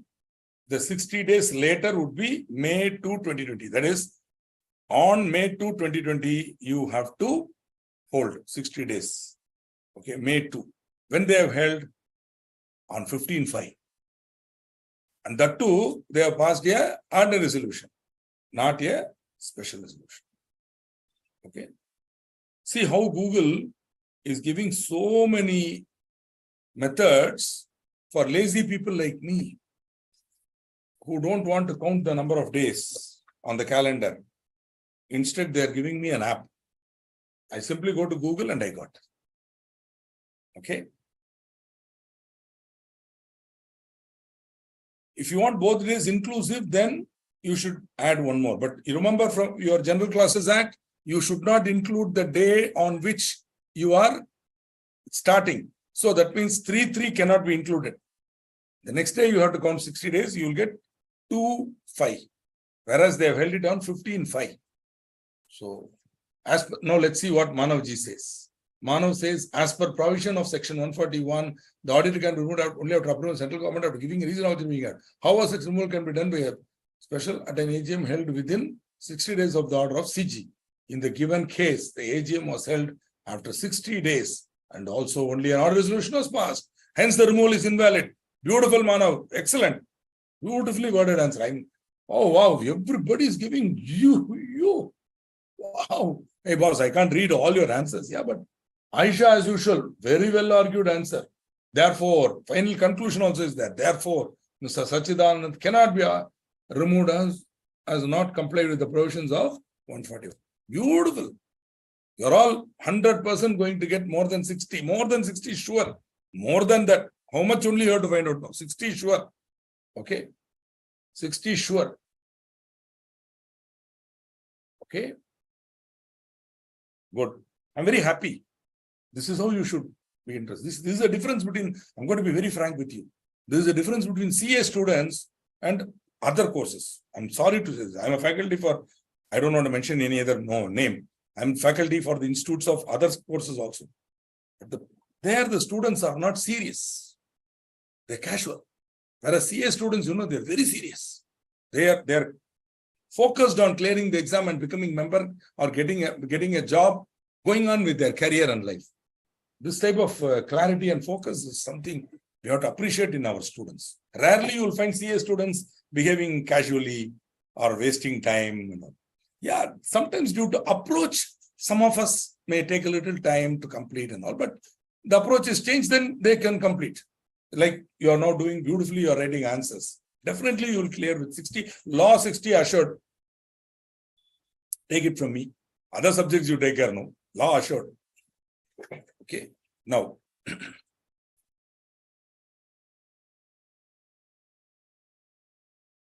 and even because of our 3 years of articleship, by the time you complete your second year of articles, you would have moved with some of the big people in corporate and at least the business community, entrepreneurs. You would have met entrepreneurs, senior entrepreneurs, government servants, bankers, so that you will know what is what. Yeah. You will be quickly exposed to what is life. That is 3 years of articleship is one of the best things that can happen to you. Believe me. Because every firm, don't think that only big multinational firm will give experience. There can be a man sitting in multinational firm putting chapa and learned nothing. Simply sat and gone through the documentation.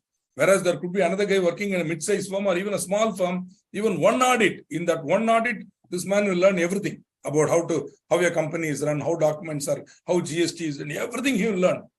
It's by talking to the company employees, manager, his partner, completely that person can learn.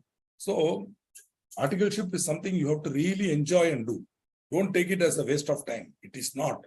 It is a good thing. Even if they say 2 years articles, it's worth. Minimum, they say, okay, 2 years balance. Whatever it is, practical experience is invaluable. And for your information, in certain banks like Axis Bank, HDFC Bank, they consider 3 years articleship as part of experience for promotion.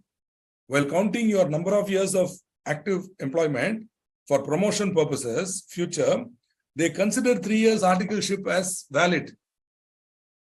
And for your information, because they know the quality of that 3 years. So they take it as valid 3 years. 3 years of experience, they take it. They don't treat it as internship. They take it as normal experience, 3 years. So if you've already done service of say 12 years, your plus articles 3, it's 15 years service. While looking at the person for promotion to higher levels.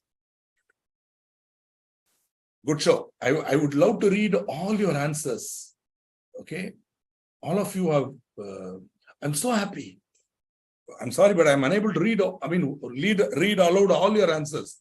We have Manavji, of course, Bhumika, Rajni, Aisha, well argued. So, good job. I'm happy.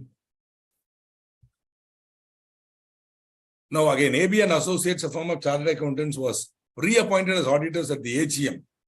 However, the board of directors recommended to remove them before expiry of the term by passing a resolution at board meeting on 31/3.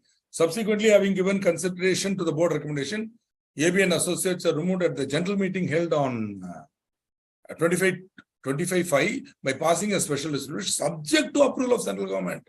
No. Okay. You should first get approval of central government. Then within 60 days, you have to remove by passing a special resolution.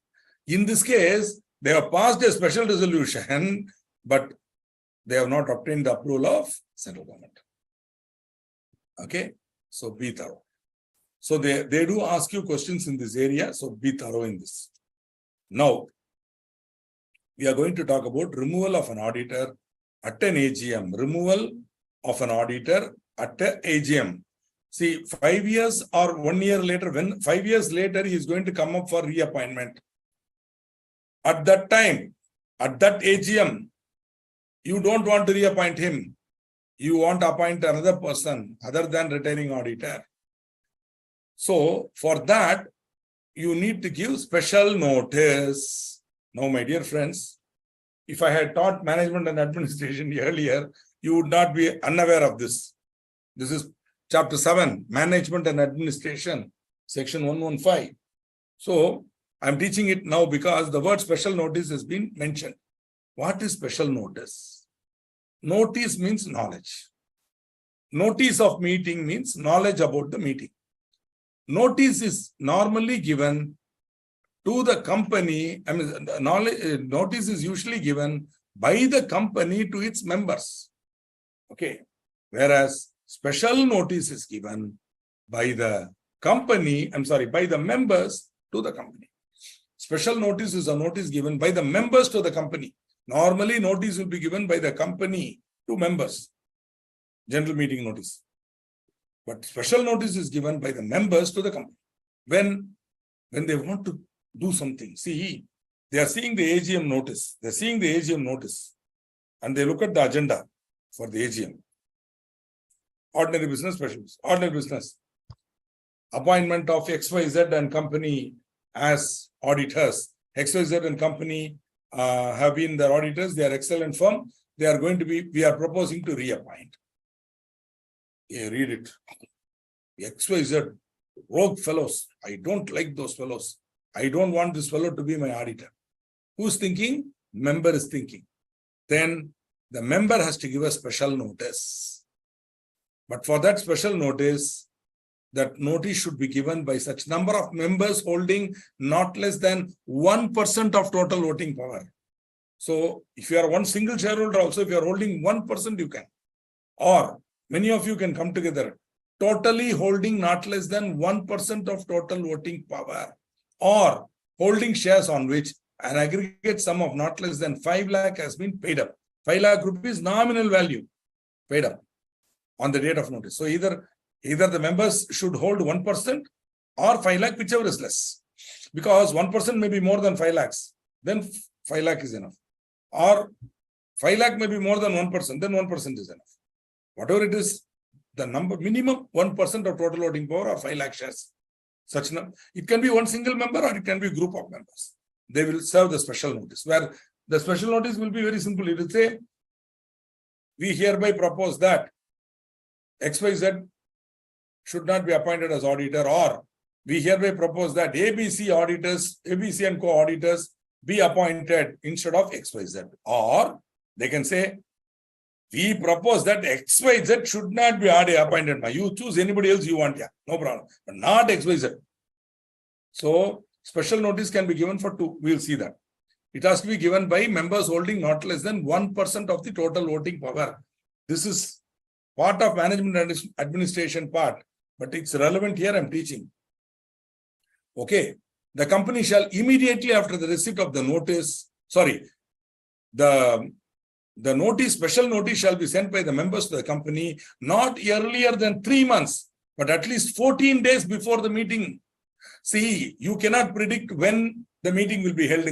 So to be on the safer side, what you do, you serve the special notice. Then, but it should not be earlier than 3 months. So around September, they have to hold it. Therefore, what you do, in July, you serve the notice. So that within 3 months, they will definitely hold the meeting. Now, July, August, September. If you serve it somewhere in the mid-September, then definitely within 3 months, they will hold the AGM. At least on September 30th, they will hold now. Or if you don't want to do it, you want to play it safe, then wait for the notice. The notice will come to you 21 days before.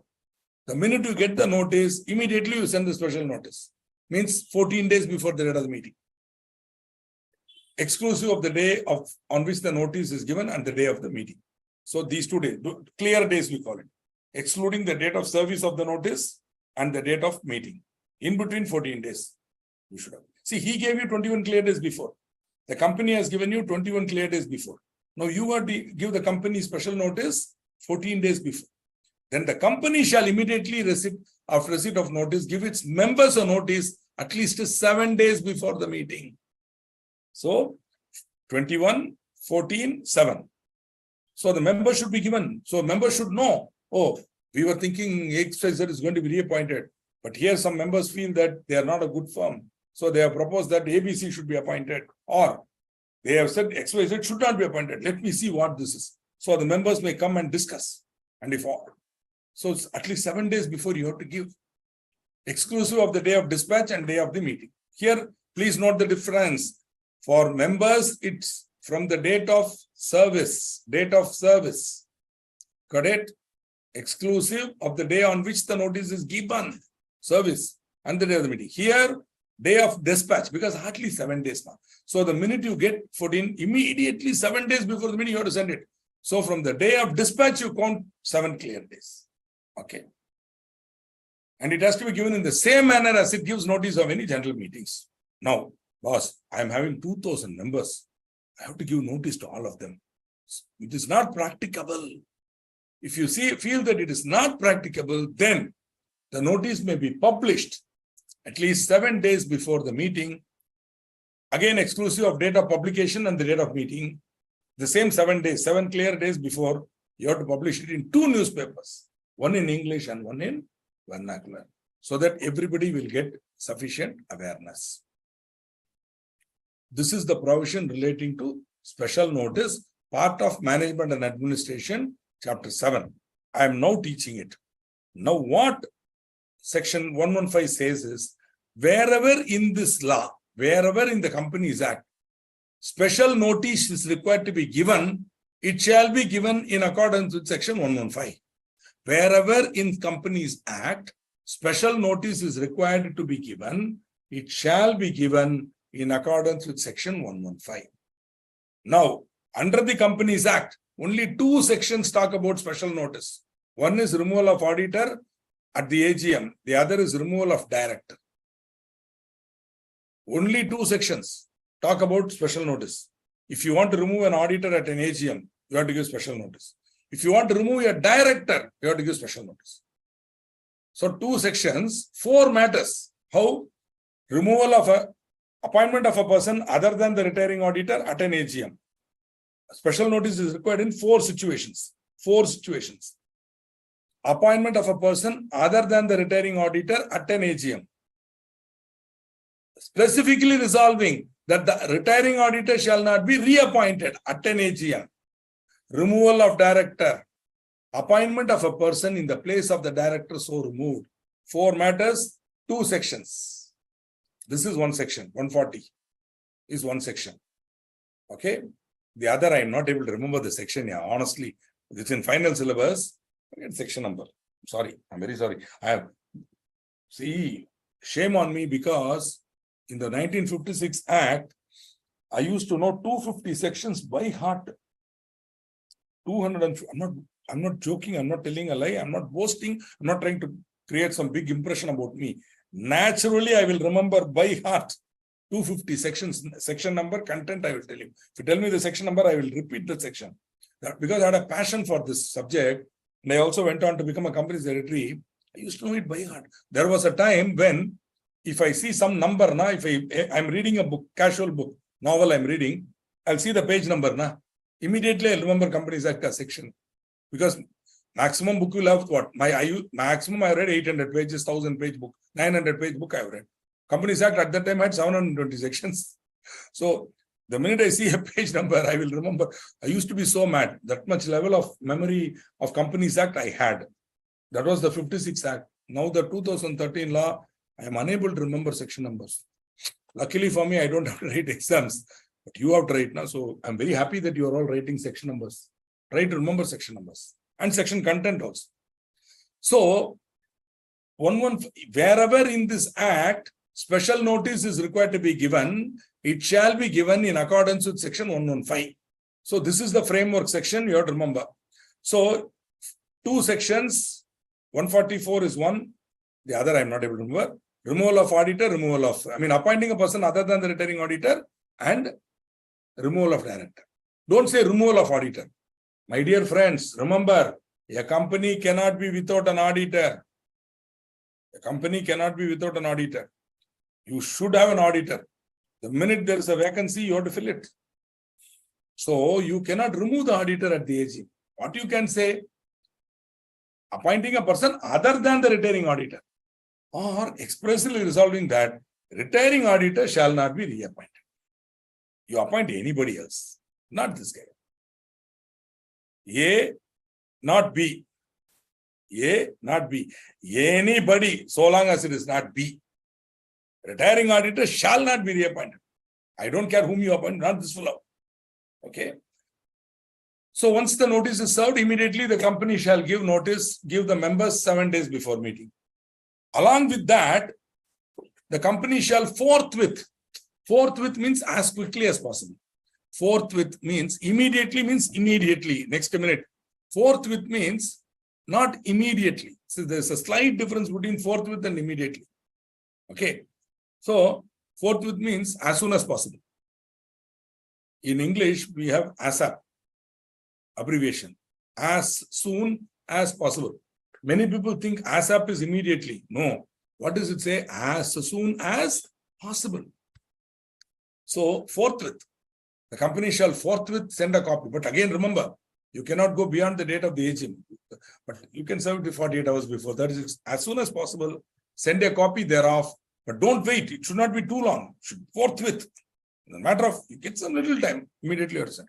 Thereof, send a copy thereof to the retiring auditor, who shall be entitled to make representation in writing of reasonable length. Meaning, again, audi altrum partem. When you are trying to do something to somebody, he should be given an opportunity to make representation there. That is called audi altrum partem. Audi means not car. Audi is not a car. Audi is the Latin term for hear. Audi. Audi means command, hear. Auditor means what? A person who hears. I audit. Audir in French is to hear. Audir is hearing. Audio. All these words have their root in this audi. Okay. Audio. Audio means voice. Okay. Sir, your audio is very bad, like that you're telling. That is based on this Latin root, audi. Audi means hear. Altram partem means the other party. Hear the other party. One fellow is telling something, hear the other party. His side also should be heard. This is the principle of natural justice. No need for any law. If you are in a country that is a democratic country, then natural justice will prevail.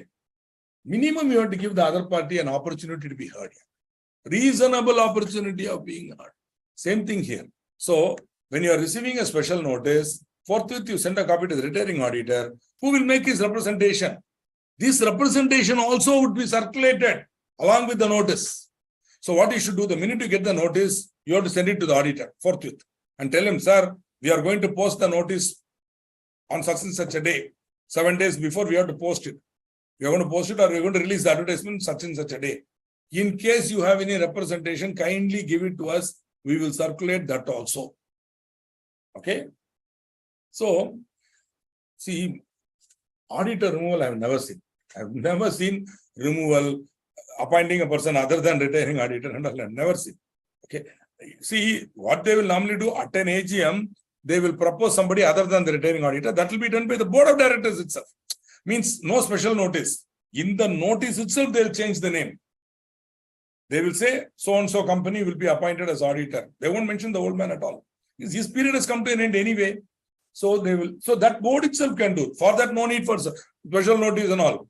But the board itself feels enough is enough, sir. Next year we are appointing somebody else. No problem. At the AGM, in the notice itself, you mention so-and-so company has been the auditor and they are completing their audit, their period on such and such a date.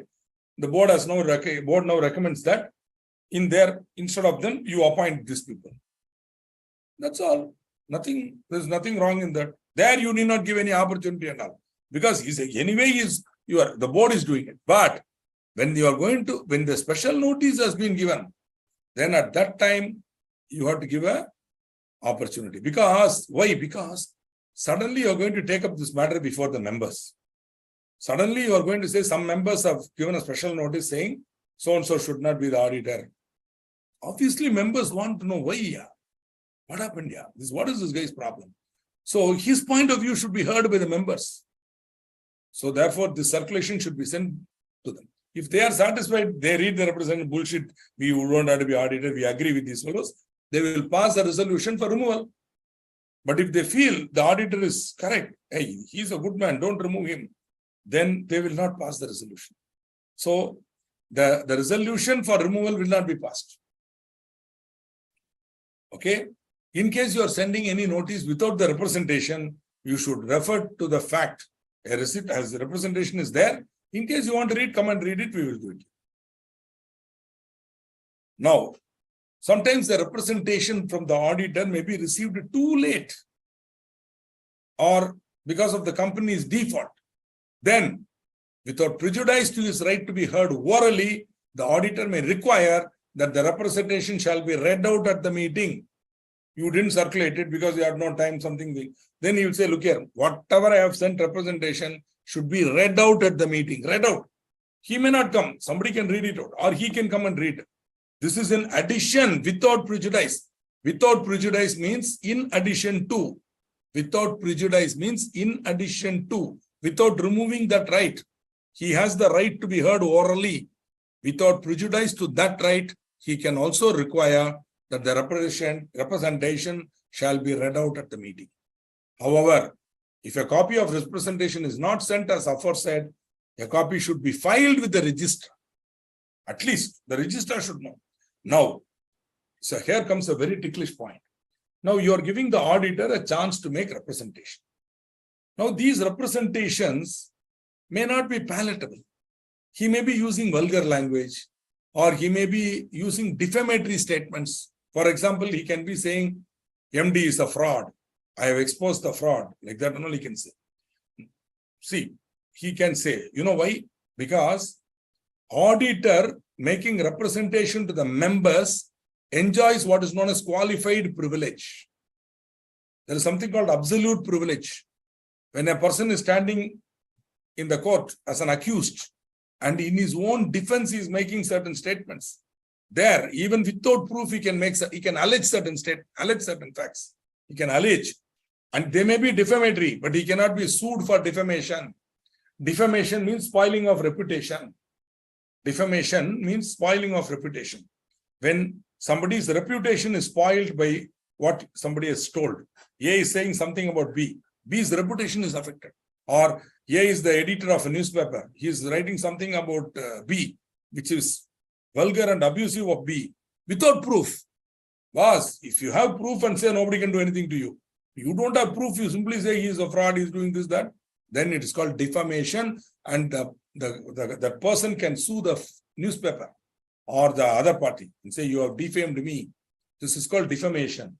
Now, for that defamation, there is some defenses are there. One of the defenses is absolute privilege. In my own defense in the court, I have told it, you cannot sue me. Members of parliament, ministers of legislative assembly can make any statement within the parliament or assembly. They may be defamatory. They cannot be sued because they are representatives of the people. And in that role, they may not have proof. See, they might be saying, the IAS officer, the collector in my region is corrupt fellow. I'm getting information that he is taking bribes. You can say that without proof. The collector cannot sue you, provided you make the statement in Parliament. And then this guy will say, I think an investigation is needed. Kindly ask CBI to investigate. Nothing wrong. Thereafter, CBI may exonerate him, or CBI may find that he is a fraud, corrupt, whatever. You are the member of Parliament. You are the representative of the people. So you are entitled. But this right, this opportunity is misused by all the MPs. You know that, to use vulgar words and all. And in my state of Tamil Nadu, they will do even more vulgar things. They will remove the dhoti, do all sorts of things. Only in the legislative assembly they will do it. I don't know why. But they are protected by this. Auditor does not have absolute privilege. You have only qualified privilege. Meaning, when the auditor is making a statement to the members, there is a duty to reveal and a duty to listen. The auditor has the duty to disclose, and the members have a duty to listen. In those circumstances, even if something defamatory is said, there is no suit can be filed. So this is a privilege, it's a right conferred. But that right, if it is being abused by the auditor, unnecessarily he is using vulgar language, then an application can be made by the aggrieved person or company to the tribunal. And the tribunal, after satisfying that there is no abuse of there is an abuse of the privilege, they may say that this representation need not be read out. It need not be sent and need not be read out. This is called securing needless publicity to a defamatory matter. Needless publicity to a defamatory matter. Sorry. This is a little technical now. I have to explain it very deeply. Thereby, you also learn something about the law of defamation and all that. Okay. Here we go with one more question. We have Mr. Nityanand. So we saw Sachidanand. No, Nityanand, not Nityananda. Nityananda is a great man. Okay. He has got his own country, Kailasa Island. This is different. This is Mr. Nityanand, who is the current auditor of Messrs. Delight Food Products Limited. He is retiring at the next AGM, when he would be completing 2 terms since his first appointment.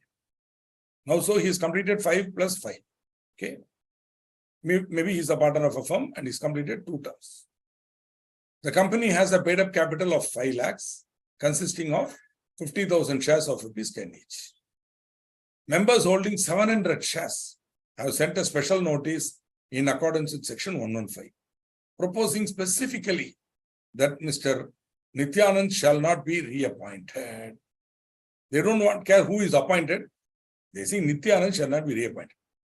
The board complied with section 115, and at the next AGM, Nityanand was not reappointed. And in his stead, Mr. Brahmanand was appointed. Mr. Nityanand claims automatic reappointment under section 139. Can he claim?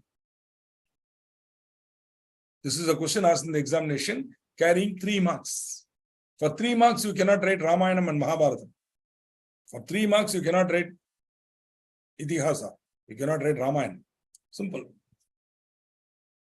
But at the same time, follow the pattern.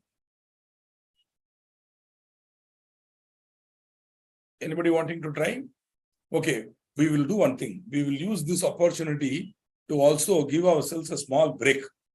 So at this stage, I will give you and me a break. Maximum, as usual, 5 to 10 minutes. Right, sir? Sir, break.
Okay, thank you.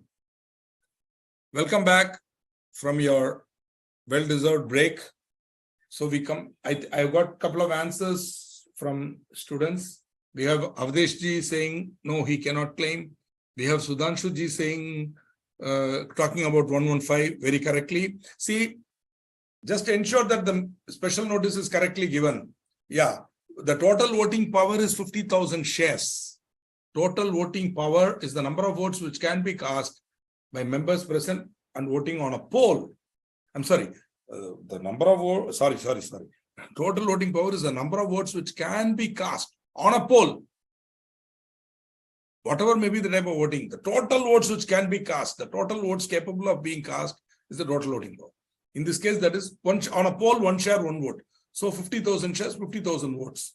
1% is 500, whereas 700 shares, members holding 700 shares.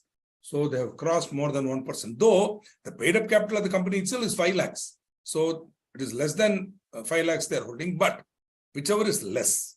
So here they are holding more than 1%. So that's okay. Now, so they asked, and that is correctly the AGM Nityanand was and Brahmananda was appointed. That's all. Nityananda has to go home and sit. That's all. What else he can do? Not getting angry is not the solution to the problem. Okay.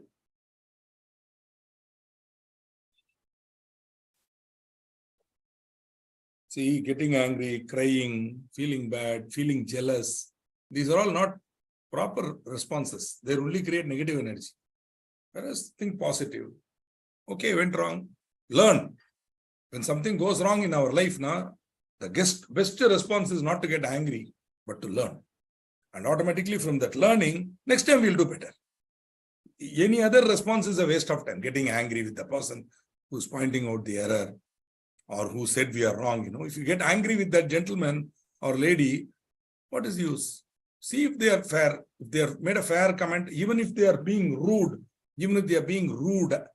unreasonably they are abusing you. Still, if there is an iota of truth in what they are saying, then that alone should be taken. And we should improve our life. Learn and improve rather than get angry with them, whatever. Right? Good show. Moving on. Removal of auditor in cases of fraud. Again, this is an example of Satyam. This is Nijak Satyam. After Satyam, they are seeing fraud everywhere. Auditor means fraud. Like that. In fact, when Satyam scam came out, for that 1 or 2 months, every auditor was, sort of blamed and ridiculed by the public. Especially a person like me, I will be invited to speak at various forums like Investor Association or Rotary Clubs or Chambers of Commerce on various topics on finance, taxation, sometimes HR, motivational, whatever. But they know that I'm a CA, sometimes share market, capital market, whatever. So when I go to talk in this period of Satyam scam, especially in investor meetings, invariably they'll get back to me and say, Mr. Shrikant, you auditors are all frauds. How can we trust your balance sheets? See what happened to Satyam, like that, they will tell. I will be suggesting to them, don't rely on market alone, market sentiment, go for analyzing the balance sheet, do a fundamental analysis, like that I'll tell. They'll immediately counter me. See, instead of taking the point of fundamental analysis, they will support tech analysis. They will say market is everything, market knows everything, Mr. Shrikant. More so, you are telling, see the balance sheet. You are all auditors, are all frauds. How can we rely on the balance sheets signed by you? Like that, no, they will ask. Very rudely they will ask. I will be simply smiling and watching. After all, what is that? Okay, they are getting angry for no reason at all. He'll get all worked out. Because of you only I lost money, like that. And they'll say, what do you lost money because of me? You invested in a tobacco company, then it went up. He said, okay, auditor would have done his job. You didn't even read the balance sheet. Okay, anyway. So they will say, and then for all that, they will justify by saying Satyam. See what happened in Satyam case. So Satyam is one case, okay, out of so many lakhs of balance sheets signed by chartered accountants, one fellow made a fraud. Because of that, everybody cannot become guilty. So I used to ask them one question. See, after they talk like this, I will allow them to shout. Then I'll say, please sit down. Now I want to ask you one question. What? Tell us. Sir, in Hyderabad, there is a place called Panchguda. In Panchguda, there was a flyover. I think in 2009 or so, around the time Satyam scam happened, luckily this happened. Invariably, in many of my audiences, investor group, lot of engineers will be there. Their engineers think they know everything about finance and share market and that. So they will come and sit. So I'll ask them, you are all engineers. I salute you. Salam. You are all engineers. But before that, I want to ask you a question. Panchguda flyover collapsed. I don't know if you remember 2009, Panchguda flyover collapsed. Suddenly there was a hole in the ground. I think 5 or 6 cars were I asked them, then I'll ask them only one question. See, you are saying Satyam balance sheet was signed by an auditor, unreliable. Therefore, I will not see any balance sheet after that, you are saying. Okay, sir. Now I'm asking you a question. Panchguda flyover was built by a civil engineer. That fell. It collapsed. Therefore, civil engineers cannot be trusted. Can I say like that? Civil engineers cannot be trusted. These fellows are frauds. Can I say like that? No, you can't tell like that. Panchguda flyover is only one example. So Panchguda flyover is only one example, but Satyam is applicable to all, is it? Satyam is one example. Maybe Adani is another example. I don't know. I have not seen any fraud in Adani case, but so regard to auditor, I don't see anything wrong in Adani. Adani is gone. That is different. But auditor, what is there? I don't think there is any problem with the auditor. But these are one-off cases. Attack that auditor. Destroy that auditor. Make that auditor an example for everybody. But don't extend it to everybody. That is not correct. Because other auditors are there who are doing their job. Genuinely, honestly, sincerely we are doing. We cannot be painted with that same tar brush, is the point. Anyway, when I give this engineer example, they will all start laughing. They will understand what I'm saying. And they say, okay, Srikanji, you let us not go there. Now they know. Don't tell about my members. One man did, yes. That man also might have done without knowledge. I don't know. They claim that he was never aware of it. They claim that that firm was not aware of the fraud. That is even worse. Yeah. Collusive fraud is in front of your eyes. You didn't see it. And you are a multinational firm. How is it possible? Anyway, whatever it is. Okay. No. All I am trying to say is fraud has happened means removal of auditor in cases of fraud. They have given a special provision for this. Where there is a fraud. Okay. The tribunal has been given power. Suo motu. Suo motu means on its own motion or on application by CG, central government, or on application by any person concerned. Okay. So the tribunal will take an application from CG or suo motu. See, suppose a serious fraud investigation office is involved. They have done an investigation and they find that auditor is also guilty of fraud. Then they may direct the SFIO is part of central government. So the central government will make an application, or investor association will make. So-and-so company is fraudulent company. These are the mistakes in the balance sheet. The auditor is colluding with them and doing this. Whatever it is. If the tribunal is satisfied that the auditor has directly or indirectly acted in a fraudulent manner or abetted or colluded in any fraud, the fraud is being done by the management. Our friend, the auditor, is colluding. He is sort of becoming a party to it. Abetting. See, when some crime is happening, the fellow standing outside keeping guard, he is abetting. The actual fraud, the actual thieves are going in. But there's one fellow looking out. Lookout is there. That fellow is also there. He's abetting. By seeing that nobody is coming and protecting them. Whatever it is. So that abetting or colluding in that fraud, okay, or in relation to the company or its directors or officers, if the tribunal is satisfied that their auditor, then it will direct the company to change its auditors. The removed auditor shall not be eligible to be reappointed as auditor of any company for 5 years. Friends, this is in addition to being debarred. He may be debarred also. Even if he is not debarred by the institute, he cannot be appointed as auditor of any company for a period of 5 years. He'll be debarred also. 100% he'll be debarred. No doubt about it. If the matter will come up before the disciplinary committee, he'll be debarred. But in addition to that, the Companies Act itself says you shall not be eligible to be appointed as auditor of any company for 5 years and liable for action under section 447. Do you remember? How many years imprisonment? Who? So this should be a warning to all of us now. Some of us are keen on becoming members in practice. Some of you, I'm sure, want to get into practice.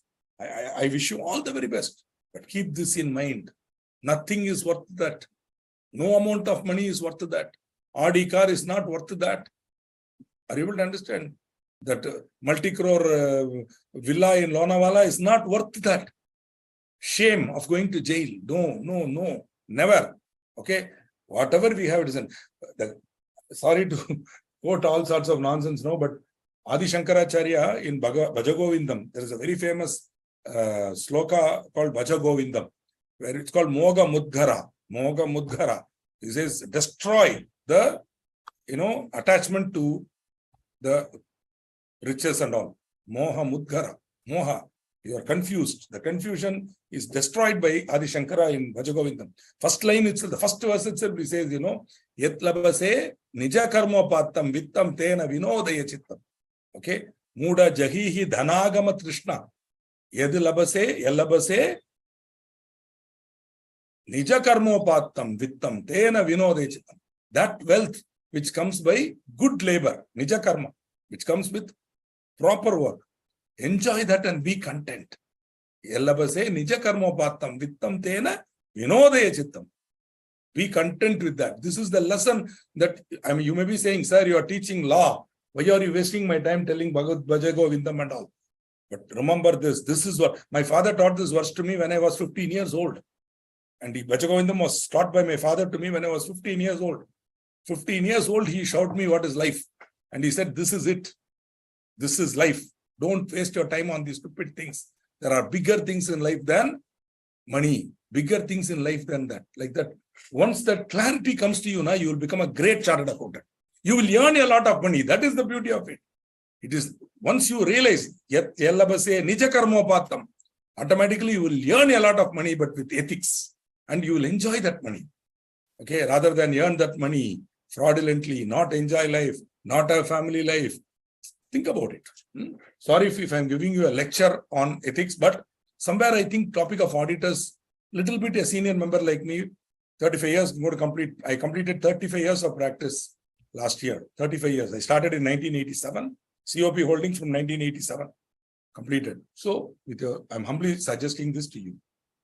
Don't mistake me for wasting your time on unnecessarily educating you on ethics and all, which I'm sure you're familiar. Still, from a senior member, one more reinforcement. Now it will be very good. See, but as you become senior, as you grow, when more money comes to you, will you still maintain it? Will you still be stable? That is what you have to keep. So ethics is to be renewed every year. You cannot make one promise now when you are young and go. As you become older and older also, you should hold on. No, never. NFRA will also take action. Yes. So everybody will take action against that poor bugger. See, for what? For what? 2 crore, 5 crore. Huh? In Tamil, we will say pichakasa, beggar's money. For that, you will lose your name, you will lose your fame, you will lose your reputation. No, nothing is worth it. No amount of money is worth it. Okay. In the case of your firm, the liability shall be of the firm and that of every partner or partners who acted in a fraudulent manner or abetted or colluded in any fraud. So, the liability shall be of the firm and every partner or partners who acted in a fraudulent manner. Point is, the other partners are not liable, who are not aware, who have not aided or abetted. Small mercy. Okay, or in relation to the company or its directors or officers. Auditor includes firm of auditors. Of course, the firm can take professional liability insurance to an extent, but that's only against a civil claim. See, suppose the investors are filing a suit. See, this is criminal action. You cannot insure yourself against criminal action, but any penalty can be, insurance can be paid. But going to prison, you cannot. You have to go to prison only. Nobody can, no insurance company will come and say, I will go to prison on your behalf. Maximum, they will say, I will pay the penalty on your behalf. If you pay the premium correctly, they will pay. If any civil suit is filed, they will take it up. But if the prison imprisonment, they will say, please go, bye. That's all they will say. Okay. So this provision is without prejudice. That means in addition to any action under the provisions of this act or any other law for the time being in force. So that's what Keshav Thakur is saying. NFRA will also take professional misconduct action against that person. And they may debar him. Anything can happen after that. Simply better go hide is the point. Mr. Paramanand. So Brahmanand, Sachidanand, Nityanand, Paramanand. The auditor of, somehow I want you to remember Anand. Anand is happiness, true happiness, Sachidanand. Existence, knowledge, bliss. No confusion. Always be in that happiness. Do everything. Yajnarthe. As a yajna, you do it. Work, do all your work without attachment. Whatever comes by virtue of that work, enjoy it. Don't be attached to that. Do your duty and go on. This is the greatest lesson taught to us. And just follow this one lesson in your life. Everything else will fall in place. You'll become a brilliant chartered accountant. You'll become a very rich chartered accountant. But without compromising your ethics. Mr. Paramanand, the auditor of Fly-by-Night Operators Limited, discovers that the directors have quietly siphoned away the funds of the company through false bills and unauthorized fund transfers. He colludes with the directors and issues clean audit report for the year 31st March 2019. Examine the legal consequences of such collusion. See, this is not a problem question. The other day I taught you how to answer problem question. This is not a problem question. This is the theory question on 140 subsection 5. You have to write theory. Full answer you have to write. Long answer you have to write. Okay. Now, we have seen casual vacancy, removal in 3 cases, removal before the expiry of term of office, removal at an AGM, removal in case of fraud. Now we are seeing resignation. Resignation is a casual vacancy, but it is a special type of casual vacancy. When the auditor resigns, in the case of a non-government company, then he has to be appointed only, a new auditor should be appointed only by the members at an AGM, at a general meeting, right? In addition to that, on the resignation of an auditor, Form ADT3 is to be filed within 30 days. Okay, ADT3. The auditor has to file ADT3 within 30 days. In the case of government company, with CAG, company and registrar, he has to give. Other than government company, with the company and the registrar, you have to file Form ADT3. Meaning, you are the auditor now, you are resigning now. You have to file ADT3 reasons. Why are you resigning? This is an opportunity given to the auditor to record his reasons. But rarely they will put anything. They will say, you let me go, you do what I want, I will just give and go. For personal, professional preoccupation, something like that, they will put on. If the auditor does not comply with the provisions relating to resignation, meaning if he does not file ADT3, then he or it firm shall be liable to a penalty of 50,000 rupees or an amount equal to the remuneration of the auditor, whichever is less. So if you are charging 25,000 rupees, the 25,000 you have to give. Or if you are charging 1,50,000. And in case of continuing failure, with further penalty of 500 rupees after the first day, up to beyond the first day, up to a maximum of 2 lakh rupees. Earlier it was 5 lakh. Now it is changed to 2 lakhs. In case you are having an older version, please be aware that it is now 2 lakhs. Long ago, September 2020, it was changed. During pandemic itself, it was changed. So we have finished appointment of auditors. We have finished removal of auditors, resignation, etc., etc. In case you have any doubts, do ask.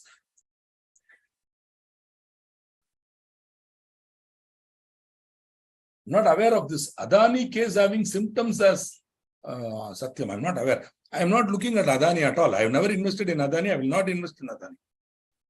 I'm not though I invested in Satyam. For your information, I trusted Satyam balance sheet. I did an evaluation and I found the valuation was good and I purchased. And the market went up and it went up. Then at one point in time, I felt the market was overvalued in 2007 and I sold all the shares, including Satyam. And in case of Satyam, I think I sold the entire holding. I think I sold 70% of the holding. Only 30% was left, which got destroyed. But the balance 70% I sold at a very good profit. Very good profit I sold. But then the disclosure came and the price fell and all.